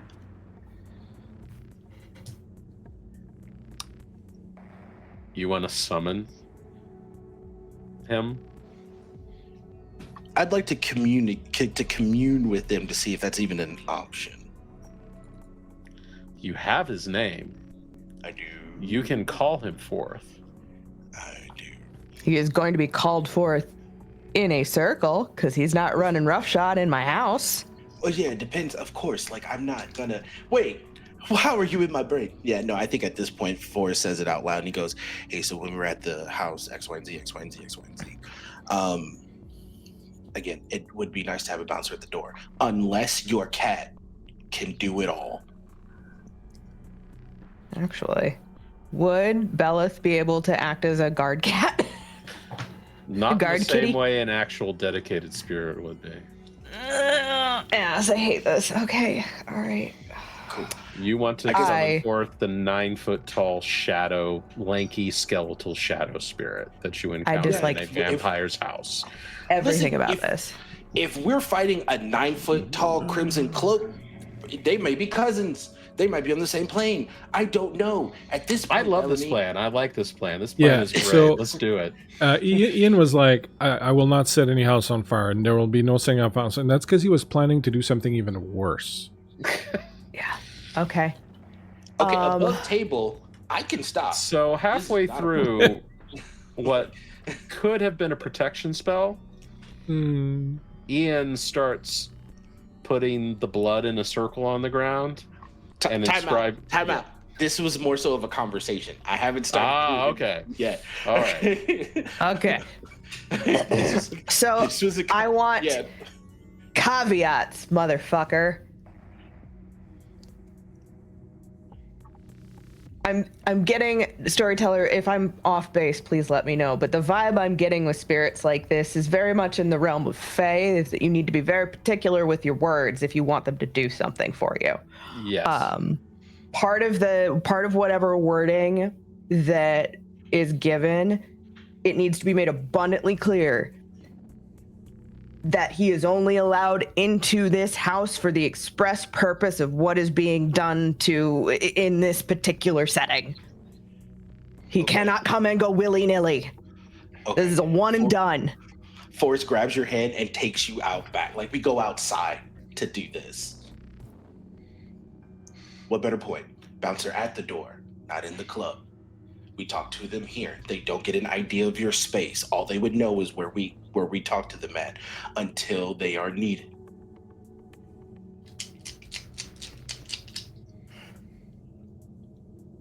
Point still stands. Bailiff know. looks at you judgingly from the window. I'm open to all opinions. We don't have to do this. This was just another thing in my tool belt that possibly we could do. Okay. Also, yeah, no. Actually, no. I legitimately want to know what Bailiff has to say because he's technically he's a tiny spirit, but he's a spirit. And I hope that's like the air that's happening between Forrest and Bellamy here. This is your space. I can do this. You tell me. Like, You're a free soul, do what you want, but Arageth the Cinder? What do you know about him, little guy? A machine gun to a knife fight, maybe. big stepper. A machine gun to a knife fight. Then again, yeah. Like I said, do what you want. He hops down from the window. Bold decisions. So, what did they say? Because I don't think I could speak with your familiar self. No, something along the lines of it's like bringing a machine gun to a knife fight. Okay, we hold the big bomb. Yeah. I want it made abundantly fucking clear that this house is my house. Okay. And they will not have free reign after this night. They don't have free reign as it is. 100%. They are only to be enacted in case of an emergency. A big emergency. A huge emergency. Yeah. Long story short, Laura's bad at like working out fake contracts and deals. I'm sure Bellamy would know how to actually word it so she doesn't get fucked over later. I'm not smart enough. Bellamy's fine. Fair enough. We reach out. You are you going back into the basement to do a proper summoning, or are you doing it in the back alley? I think with this, we'll probably go to the basement. Got a little. You pour the blood in the circle. You light the candles. You do the old school shit. Yeah. A lot of drums.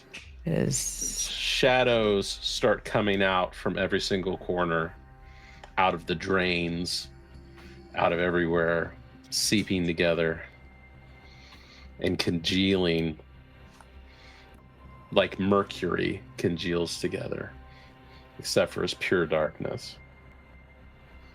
And slowly rising out of that you get a skeletal figure with claw-like hands. Tall, gaunt. It looks down at you. Looks at Forrest. Looks at Bellamy. Looks back to Forrest.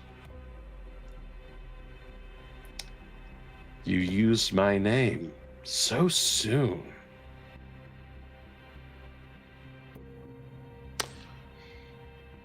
Evening. Yes. Yes. Things. Do I have to explain the whole thing to you? I think you know the situation. You've kind of been around. What do you desire from me? Looks at Bellamy.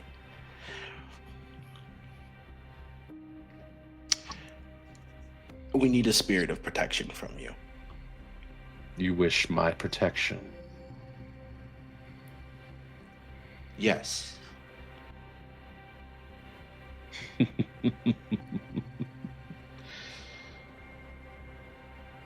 He reaches out and puts both cold, clawed hands on your shoulders, Forrest. Okay. For you, given who you serve, you have my protection. Okay, that's nice. I need that extended to my group because of what we are about to do. Do you wish protection over this place? Or you wish me Quick. to follow you to whatever realms you go to? He looks at Bellamy and he goes,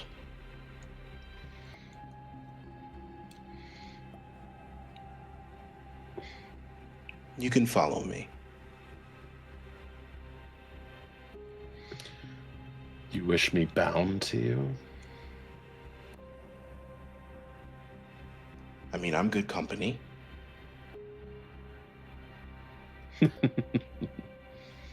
I like you. You make me laugh.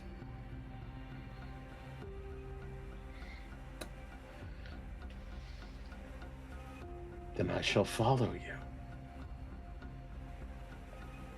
And that's when he dissolves into 1,000 shadows. And they sweep around your feet, Forrest, and start climbing your body until they get to your face. Not the And face. you feel a suffocating feeling as it forces its way down your throat and through your nose. I think he takes a deep breath in to kind of catch his breath after that. And he's like, God, that was intrusive. Forrest. And then the shadows disperse in 1,000 directions. But you feel a coldness in your chest.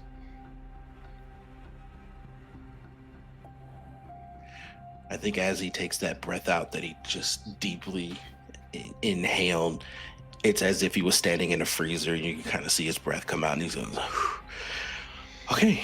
All right, so Put the glasses on. There are two things where one should be. I have a shadow now. So Does one of these. Yeah. I can feel it. Wherever I go, it goes, but it gives an air of protection. I'm sure I will have to deal with that at some later point. Yeah, no. Machine gun to a knife fight. Okay.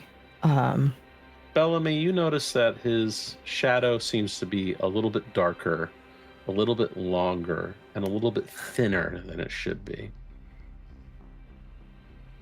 Huh.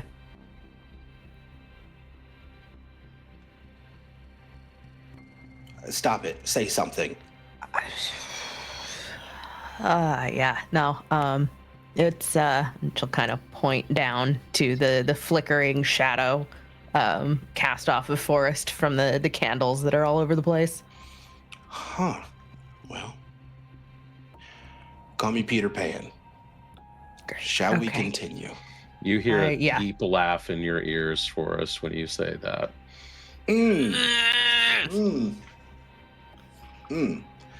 Hey, no, don't do that. You and me and you. Oh, So God! happy together. I actually kind of like that song. I can't see. All right. This is gonna be bad. We're gonna die. We're fucking probably die. gonna die. We're Yeah, gonna we're gonna fucking die. die. This is great. Yeah. You know what?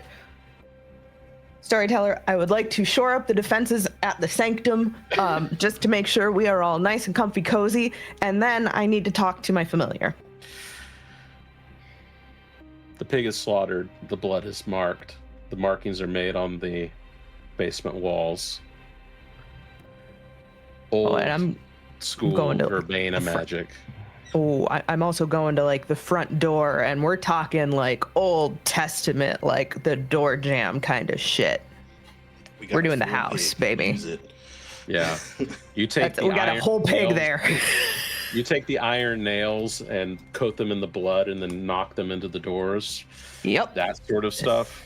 This is the old gods, baby. This is the old gods. Additionally, Forrest also eats the eye of the pig for clarity. You also, you luckily have enough heather around in order to make a wreath if you're going really old school. Ooh. Yeah. Yep. Talking heather, I'm talking bay, I'm talking what's the other one? Varl, you might want to put up another content warning in the chat for the homies. Yep. Yes, all please, please operate within your comfort level. Audience, we have already done all of our lines and veils, but that doesn't mean you have to. All right. But yeah, and once the defenses are shored up, once the blood is spilt and the iron nails and the horseshoes and the heather and the sweet grass are laid about, I need to talk to my familiar. Oh, Bailiff is on the cat tree. Of course, He's yes. been watching the proceedings with a detached air. I will bring him one of his favorite treats. It's one of those real nice sardines, like the whole sardine in spring water, because we don't give him olive oil. It's bad for him. He plucks it and does that cat tearing it apart thing. And then he looks at you, and in your mind, you hear, and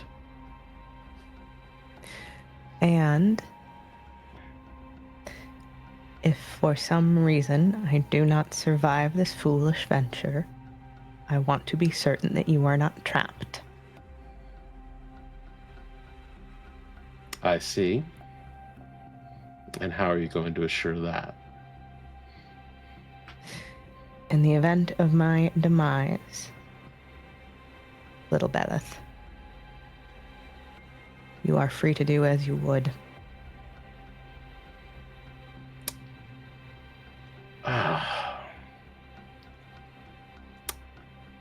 Please don't die. Good witches are hard to come by these days. That might be the nicest thing you've ever said to me. Oh, come now. I called you adequate once. Reach up and I'll like do the real good, like no, under the chin. No, that's cheating. No. You love me so much. I give you all the best treats. No comment. Get the motor purr going where it sounds like a small outboard. It's about Gets another that sardine time. for his trouble. It's about that time Iris and Felix show up. And so you can see why I hate the fucking coleslaw in these things. It doesn't need them, like just some onions, some ketchup. Isn't it better this way? I personally like coleslaw, but that's, it's a preference thing, you know? That blood? Wait, what? That blood I smell? Oh shit. You're good at smelling blood. That's kind of concerning, but... Something came here and killed them. What? There's a fresh heather wreath in the middle of September on the door as well. Felix, you know enough about. Yeah, and when I see the wreath, Bellamy. I'm like, oh, okay, no, they're just doing some. she's shit. and you know the heather means she's doing the big shit. Oh God. What did Forest Maker do? Well, I guess we arrived just in time. Before they get in, Forrest hears them. He lays at the front door. He already has like all the blood and stuff on him from the rituals and stuff, and he's like, I walk in. I'm like, Bellamy, did you kill Forrest? I thought about it. "You guys fucking suck." Okay, he gets up. Who brought you hot dogs? Ooh, with coleslaw? Ooh, steamies. Yeah. Yeah, with coleslaw. I order without coleslaw, and they always give me fucking coleslaw, so you get to have them. Nice. You also like coleslaw. Good. Other than smearing blood all over the place, did we make any sort of advancement of our cause? Yeah, I will provide the information about the fact that it's either whoever's stuck in there or maintaining it. They're either going to learn their lesson and it will resolve, or they're going to end up to the point where they are incapable of learning any further lessons ever again, and then it will resolve. So one way or another, we'll probably be able to resolve it if we don't die first. Well, so whoever's in there, our question at this particular point is whether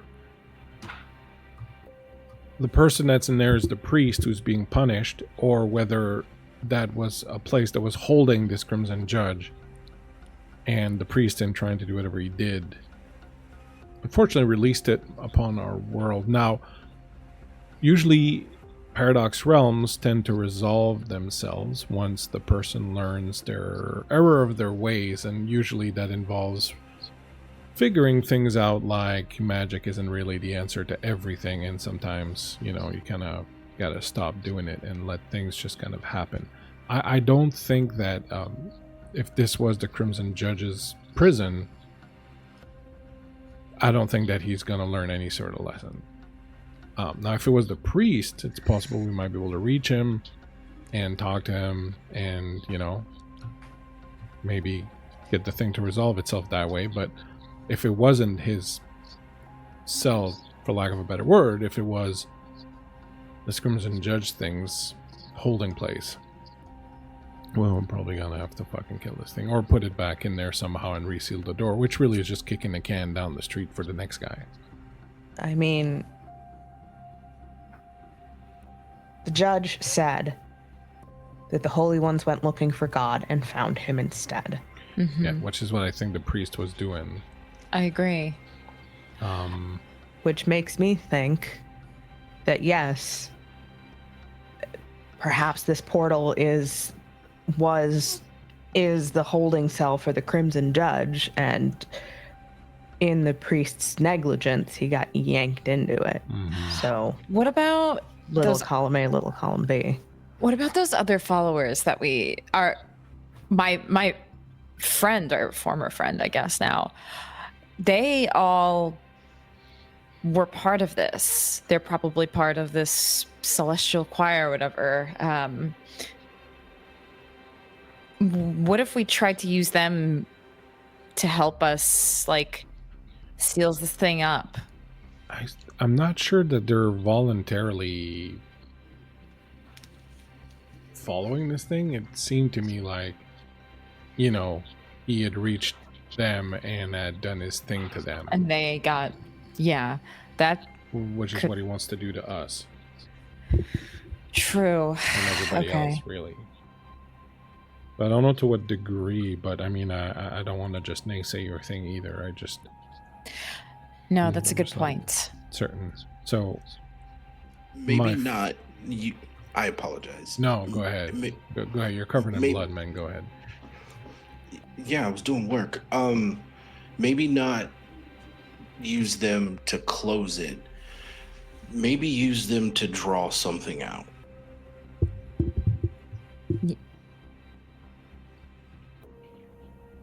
I don't know. I think he's more likely to come after us than after them. It was an idea. We are still Well, what I think Impure. we end up having to do is we're gonna have to just, you know, hit the pipe and then go in and then sort it out when we get there, because we can, you know, fabulate until the fucking cows come home about what's in there and what's gonna happen, but we're not gonna know until we go in there. Now, the reason I brought all that up was just to say that usually paradox realms resolve themselves, which is usually the way you get out of them. I don't know that we're going to be able to do that, so you know, worth considering that going in there we might not have a way back. if it resolves itself either through the priest learning their lesson or the priest's demise, then that's the resolution. A lesson learned either way. Unless Exactly. it was a paradox realm created for the Crimson Judge, in which case there's no way we're bringing him to, you know, reconsider his misdeeds. All I'm saying is, if we decide to go in there, we have to be prepared for the fact that there may not be any coming back. But if we don't go in there, I don't know that this is going to be good. This thing is impacting everything. Like, the city as a whole has been changing. It's been decaying and falling apart and just tarnishing for years now, and it's going to continue doing that. Now, it's probably like just a slow death sentence, but it's what it is in the end. And with this thing running around, it's even worse. So, you know, With this thing running around, it means that every mage in the city has a target on their back. That is specifically what the judge said. We are all going to be judged one way or another. It may not be tonight, may not even be tomorrow, but if it's not stopped, if anyone wants off the fucking trolley, this is the exit. This is the last exit. Okay. Just leave the drugs with us, okay? I'm fucking around. I'm here. I've already done too much. I'm fucking invested also. This thing, ever since I first took that stupid stardust, I haven't felt right with this. So we have to figure it out. All right. Well, let's lace up. Let's get it over with. There's no use standing around. Storyteller, Yes.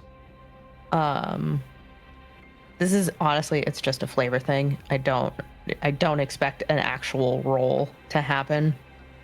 But I think part of Bellamy's practice in her sphere in being Verbena is that on occasion when things are dire, she will throw bones. I think this is one of those times.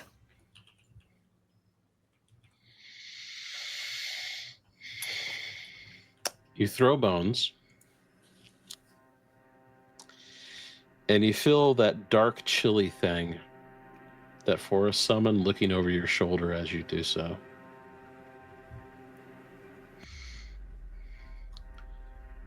The bones are crossed 3 times. 3 times over.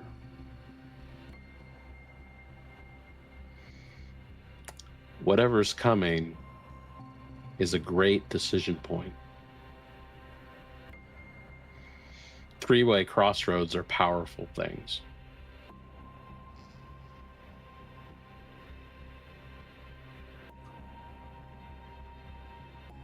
Places of decision, left or right, good or evil, life, death.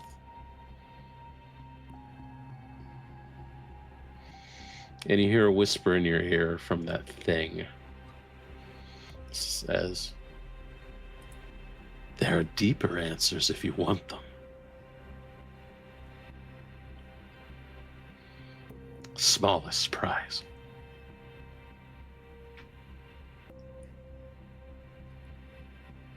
I have all the support I need. Thanks, though.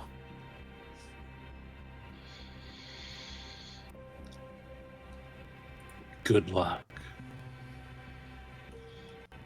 Shut up. And on an altar, she will light 3 black candles, each of them etched for one of the 3 aspects of the Morrigan. All right, let's do this bullshit.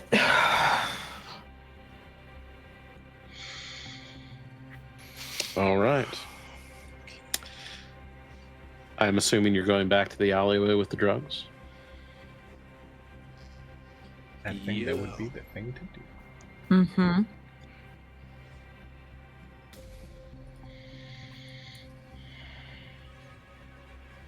Also, are we gonna hit a quick 5? I think we're close to the end of this evening. Oh. So, Let's run it. Let's run it. Let's get it. active. you go back to the alleyway. You have the drugs in hand. You can sense the wrongness of this place. The dark mural looks down at you 4. What do you do?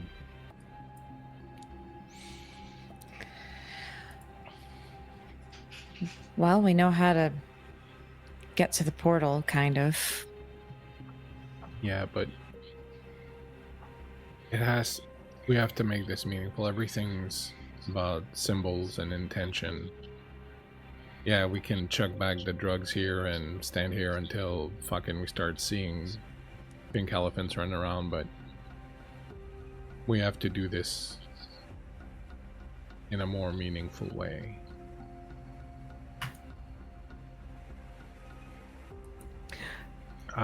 Story. Alright, go ahead. Storyteller. Yes.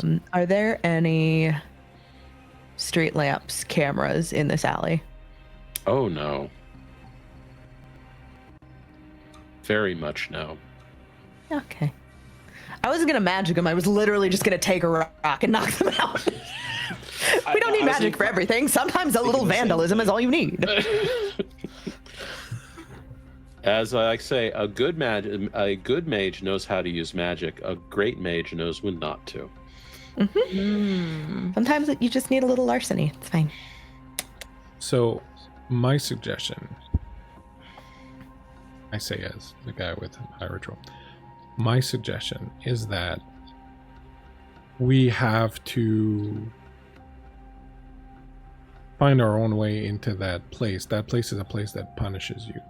So I think, first of all, we need to draw a circle, and we need to, inside of it, each of us has to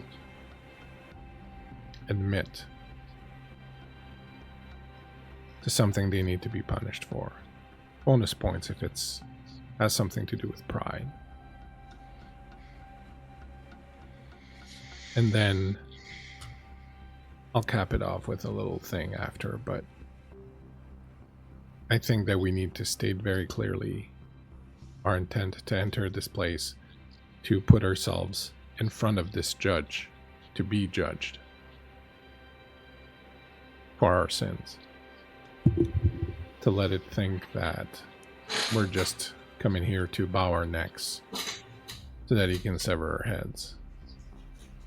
And that's how we're going to maybe take him unawares. That's my thought. Okay. Fine. Okay. All right. Bellamy's got like a little satchel, like a little saddlebag purse thing. Pulls out 2 little cascarillas, the chalk. Tosses one to Forrest. Get to sketching. Jeez. just goes for it. Doing a circle, like doing the ritual circle on the pavement. Just another day in Montreal. Yeah, vibes. Y'all sit down in the ritual circle as a cabal. And you start a very old ritual of confession. Who begins?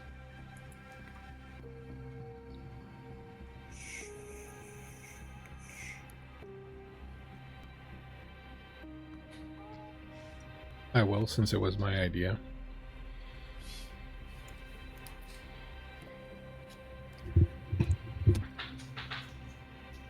So typical. So typical. Cliche. And that's what's so bad about it, so boring about it. It's so mundane and cliche.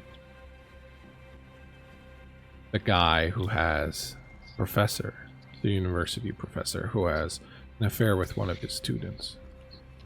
You think, after so many have done it and it's gone wrong so many times, you think, why would you do that?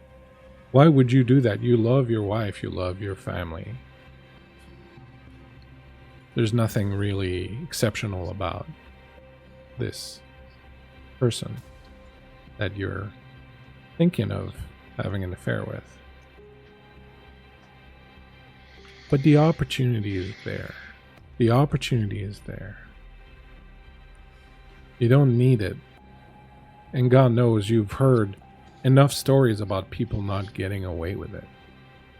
And you know the chances are pretty slim you're going to get away with it, but that doesn't enter your mind because of course you're going to get away with it because you're smarter. You're slick. You're intelligent. You're well educated.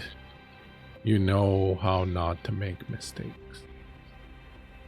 And that's exactly how mistakes are made. And it's exactly the reason why you're going to get caught, because if you were that smart, if you were that slick, you wouldn't know, 1, that you're going to get caught, 2, that it's going to tear your world apart because it's going to incredibly hurt the only person you really care about in this world. You know all these things and still you do it. So what is that? Is that because you're not smart? Is it because you're an idiot? Is it because you're addicted to sex? No, it's none of those things. It's pure hubris. It's pure, look at all these other morons who did something they could have gotten away with so simply if they'd just thought for 2 seconds. If they'd just put half of their brain power to work. And you're not going to fall for that trap. You're not going to fall for that trap because you're smarter. And so you do the thing. And then the inevitable happens. And then every ounce of joy and happiness and fullness of your life is sucked away. It's like sitting in the Louvre and watching the Mona Lisa turn gray. Just shades of gray.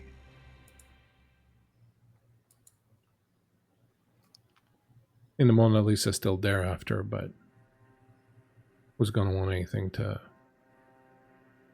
do with it? Who's going to want to come all the way out here to see it? It's not worth it anymore. And all because you thought, yeah, you're the one that's going to get away with it.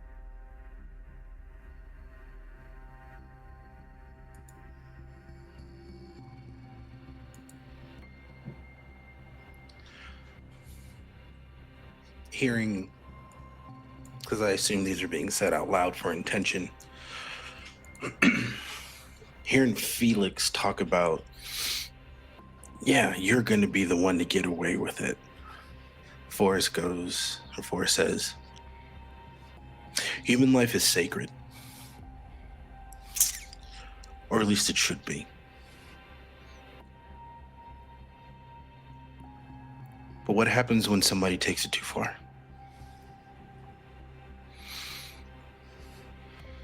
It had to be an argument. It had to be this night of all nights. And this is something I should barely remember because I was so young, but it's so vivid in my head, and he would not stop. He would not stop to the point to where two voices turned into one and then crying. So charismatic, smart kid. Everybody knows him. Everybody loves him.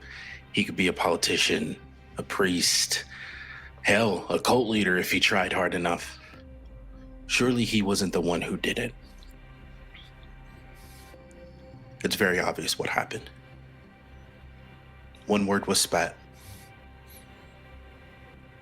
Those words turned into actions. Those actions turned into violence.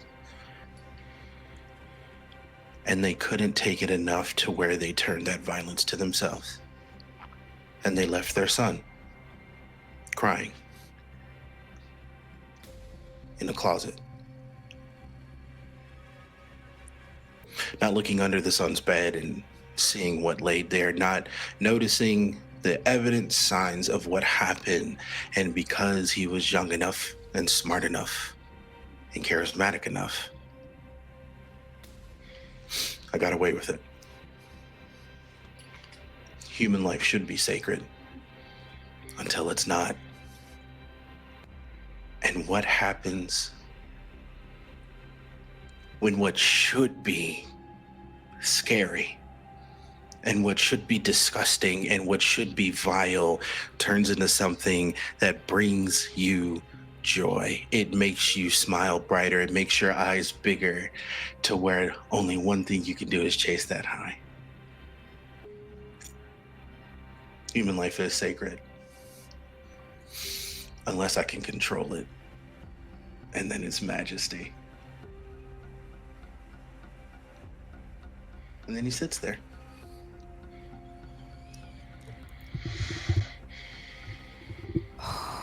Oh boy. Oh, we're going down these paths, aren't we? I never really get deep. I like to keep it that way, to keep people thinking that maybe I'm just some airheaded party girl who doesn't really think too deep. And I like it that way. And I do all of the things that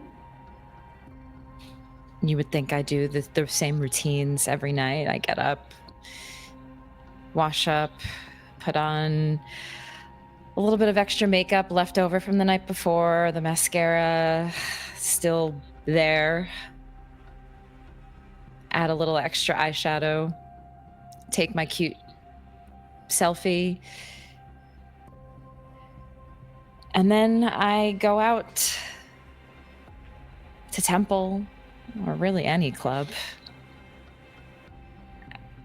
and I'm the life of the party. I could say anything I want, have anybody I want, do anything I want, tell people what to do, enable them to do more. I've done that quite a bit, actually. You don't stop at just a few drinks. I tell them to keep going.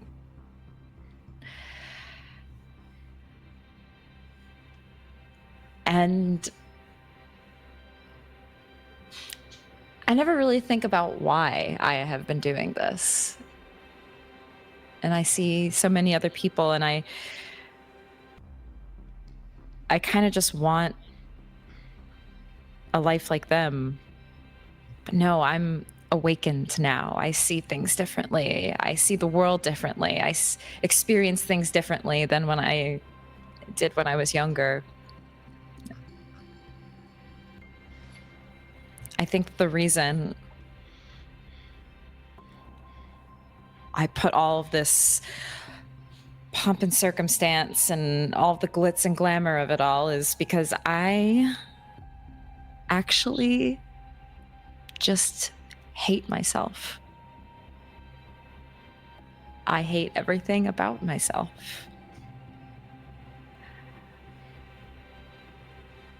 And I feel really fake.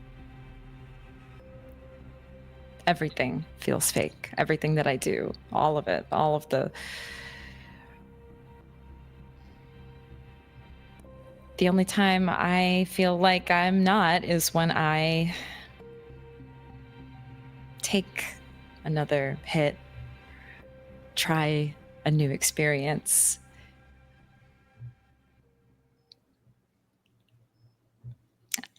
And I think this is the first time I've actually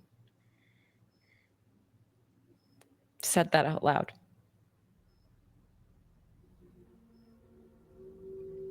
She just pauses.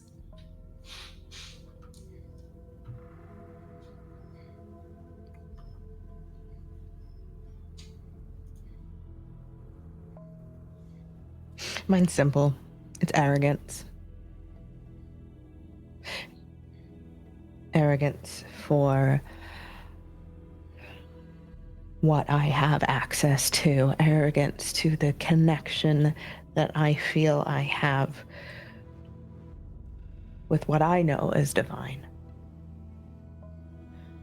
The idea that no one else could possibly be this smart, this talented, this in tune.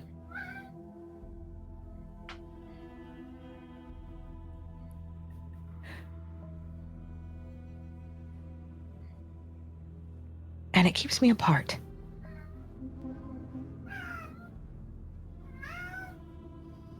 I'm so sorry if you can hear the tiny cat in the background.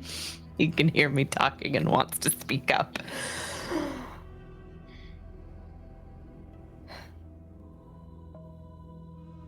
It is the separation. It is the idea that no one will ever be as great, as talented, as in tune with the divine than I am, even though I know that cannot be the case.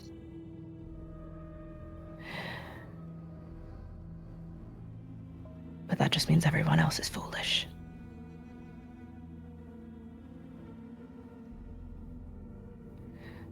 Bellamy will actually look up and look to the rift.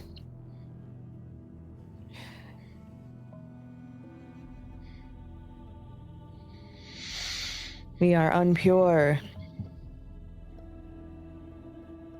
We are not holy. We are not of the divine. Then let us be judged.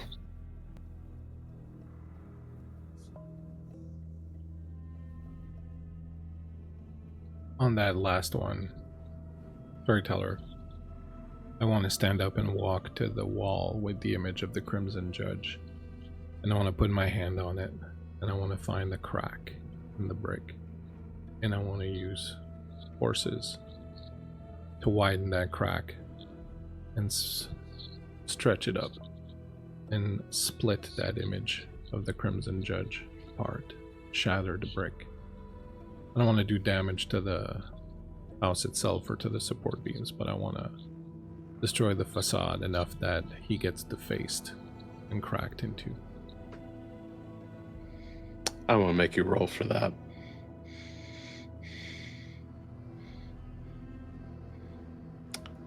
The crack widens. It spreads out along the image, breaking up its hooded face, and then cracking the words, "You shall be judged."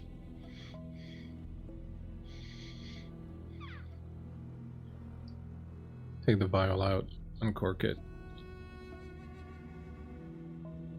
À votre entrée. Toss it back. Yep. Yep. Take my dose. Same. The walls of reality weaken and then slide away. like so much water, like paint being washed away in rain. The colors grow more vibrant. Black becomes blacker. Light becomes brighter. Colors become more vivid. And you see before you this gaping maw, this cut in reality, and a dark place beyond it. You see a tall, shadowy figure standing over Forrest in the mouth of the alleyway opposite of the gash.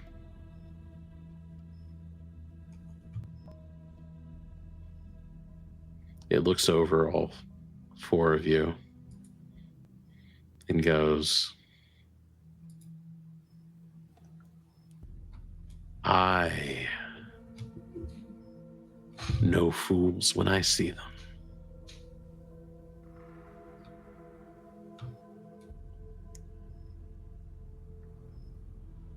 That is where you want to go,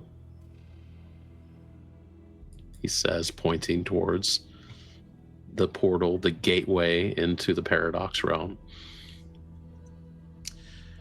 Yeah, that's where we're heading. That's where you want to go.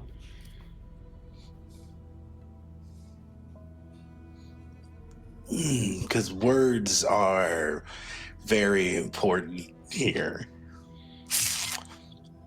That's where we need to go. Then go. And the shadows start to deepen and start to push you forward towards the portal.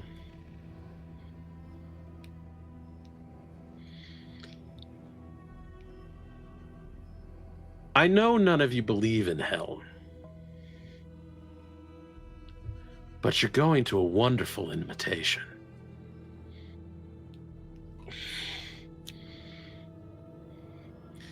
As the shadows gather you up, the gaping maw gets wider. A darkness envelops you until all four of you find yourself standing on a cobblestone street beneath a sky full of gray clouds in a city full of steeples, ruined and black, and nothing else. And that is where we'll end this episode. Oh boy. That's of Mage Identity Crisis. Where the hell are we? We're in the Paradox realm. It's fine. Stop signs! Speed limits! Oh my. It's fine.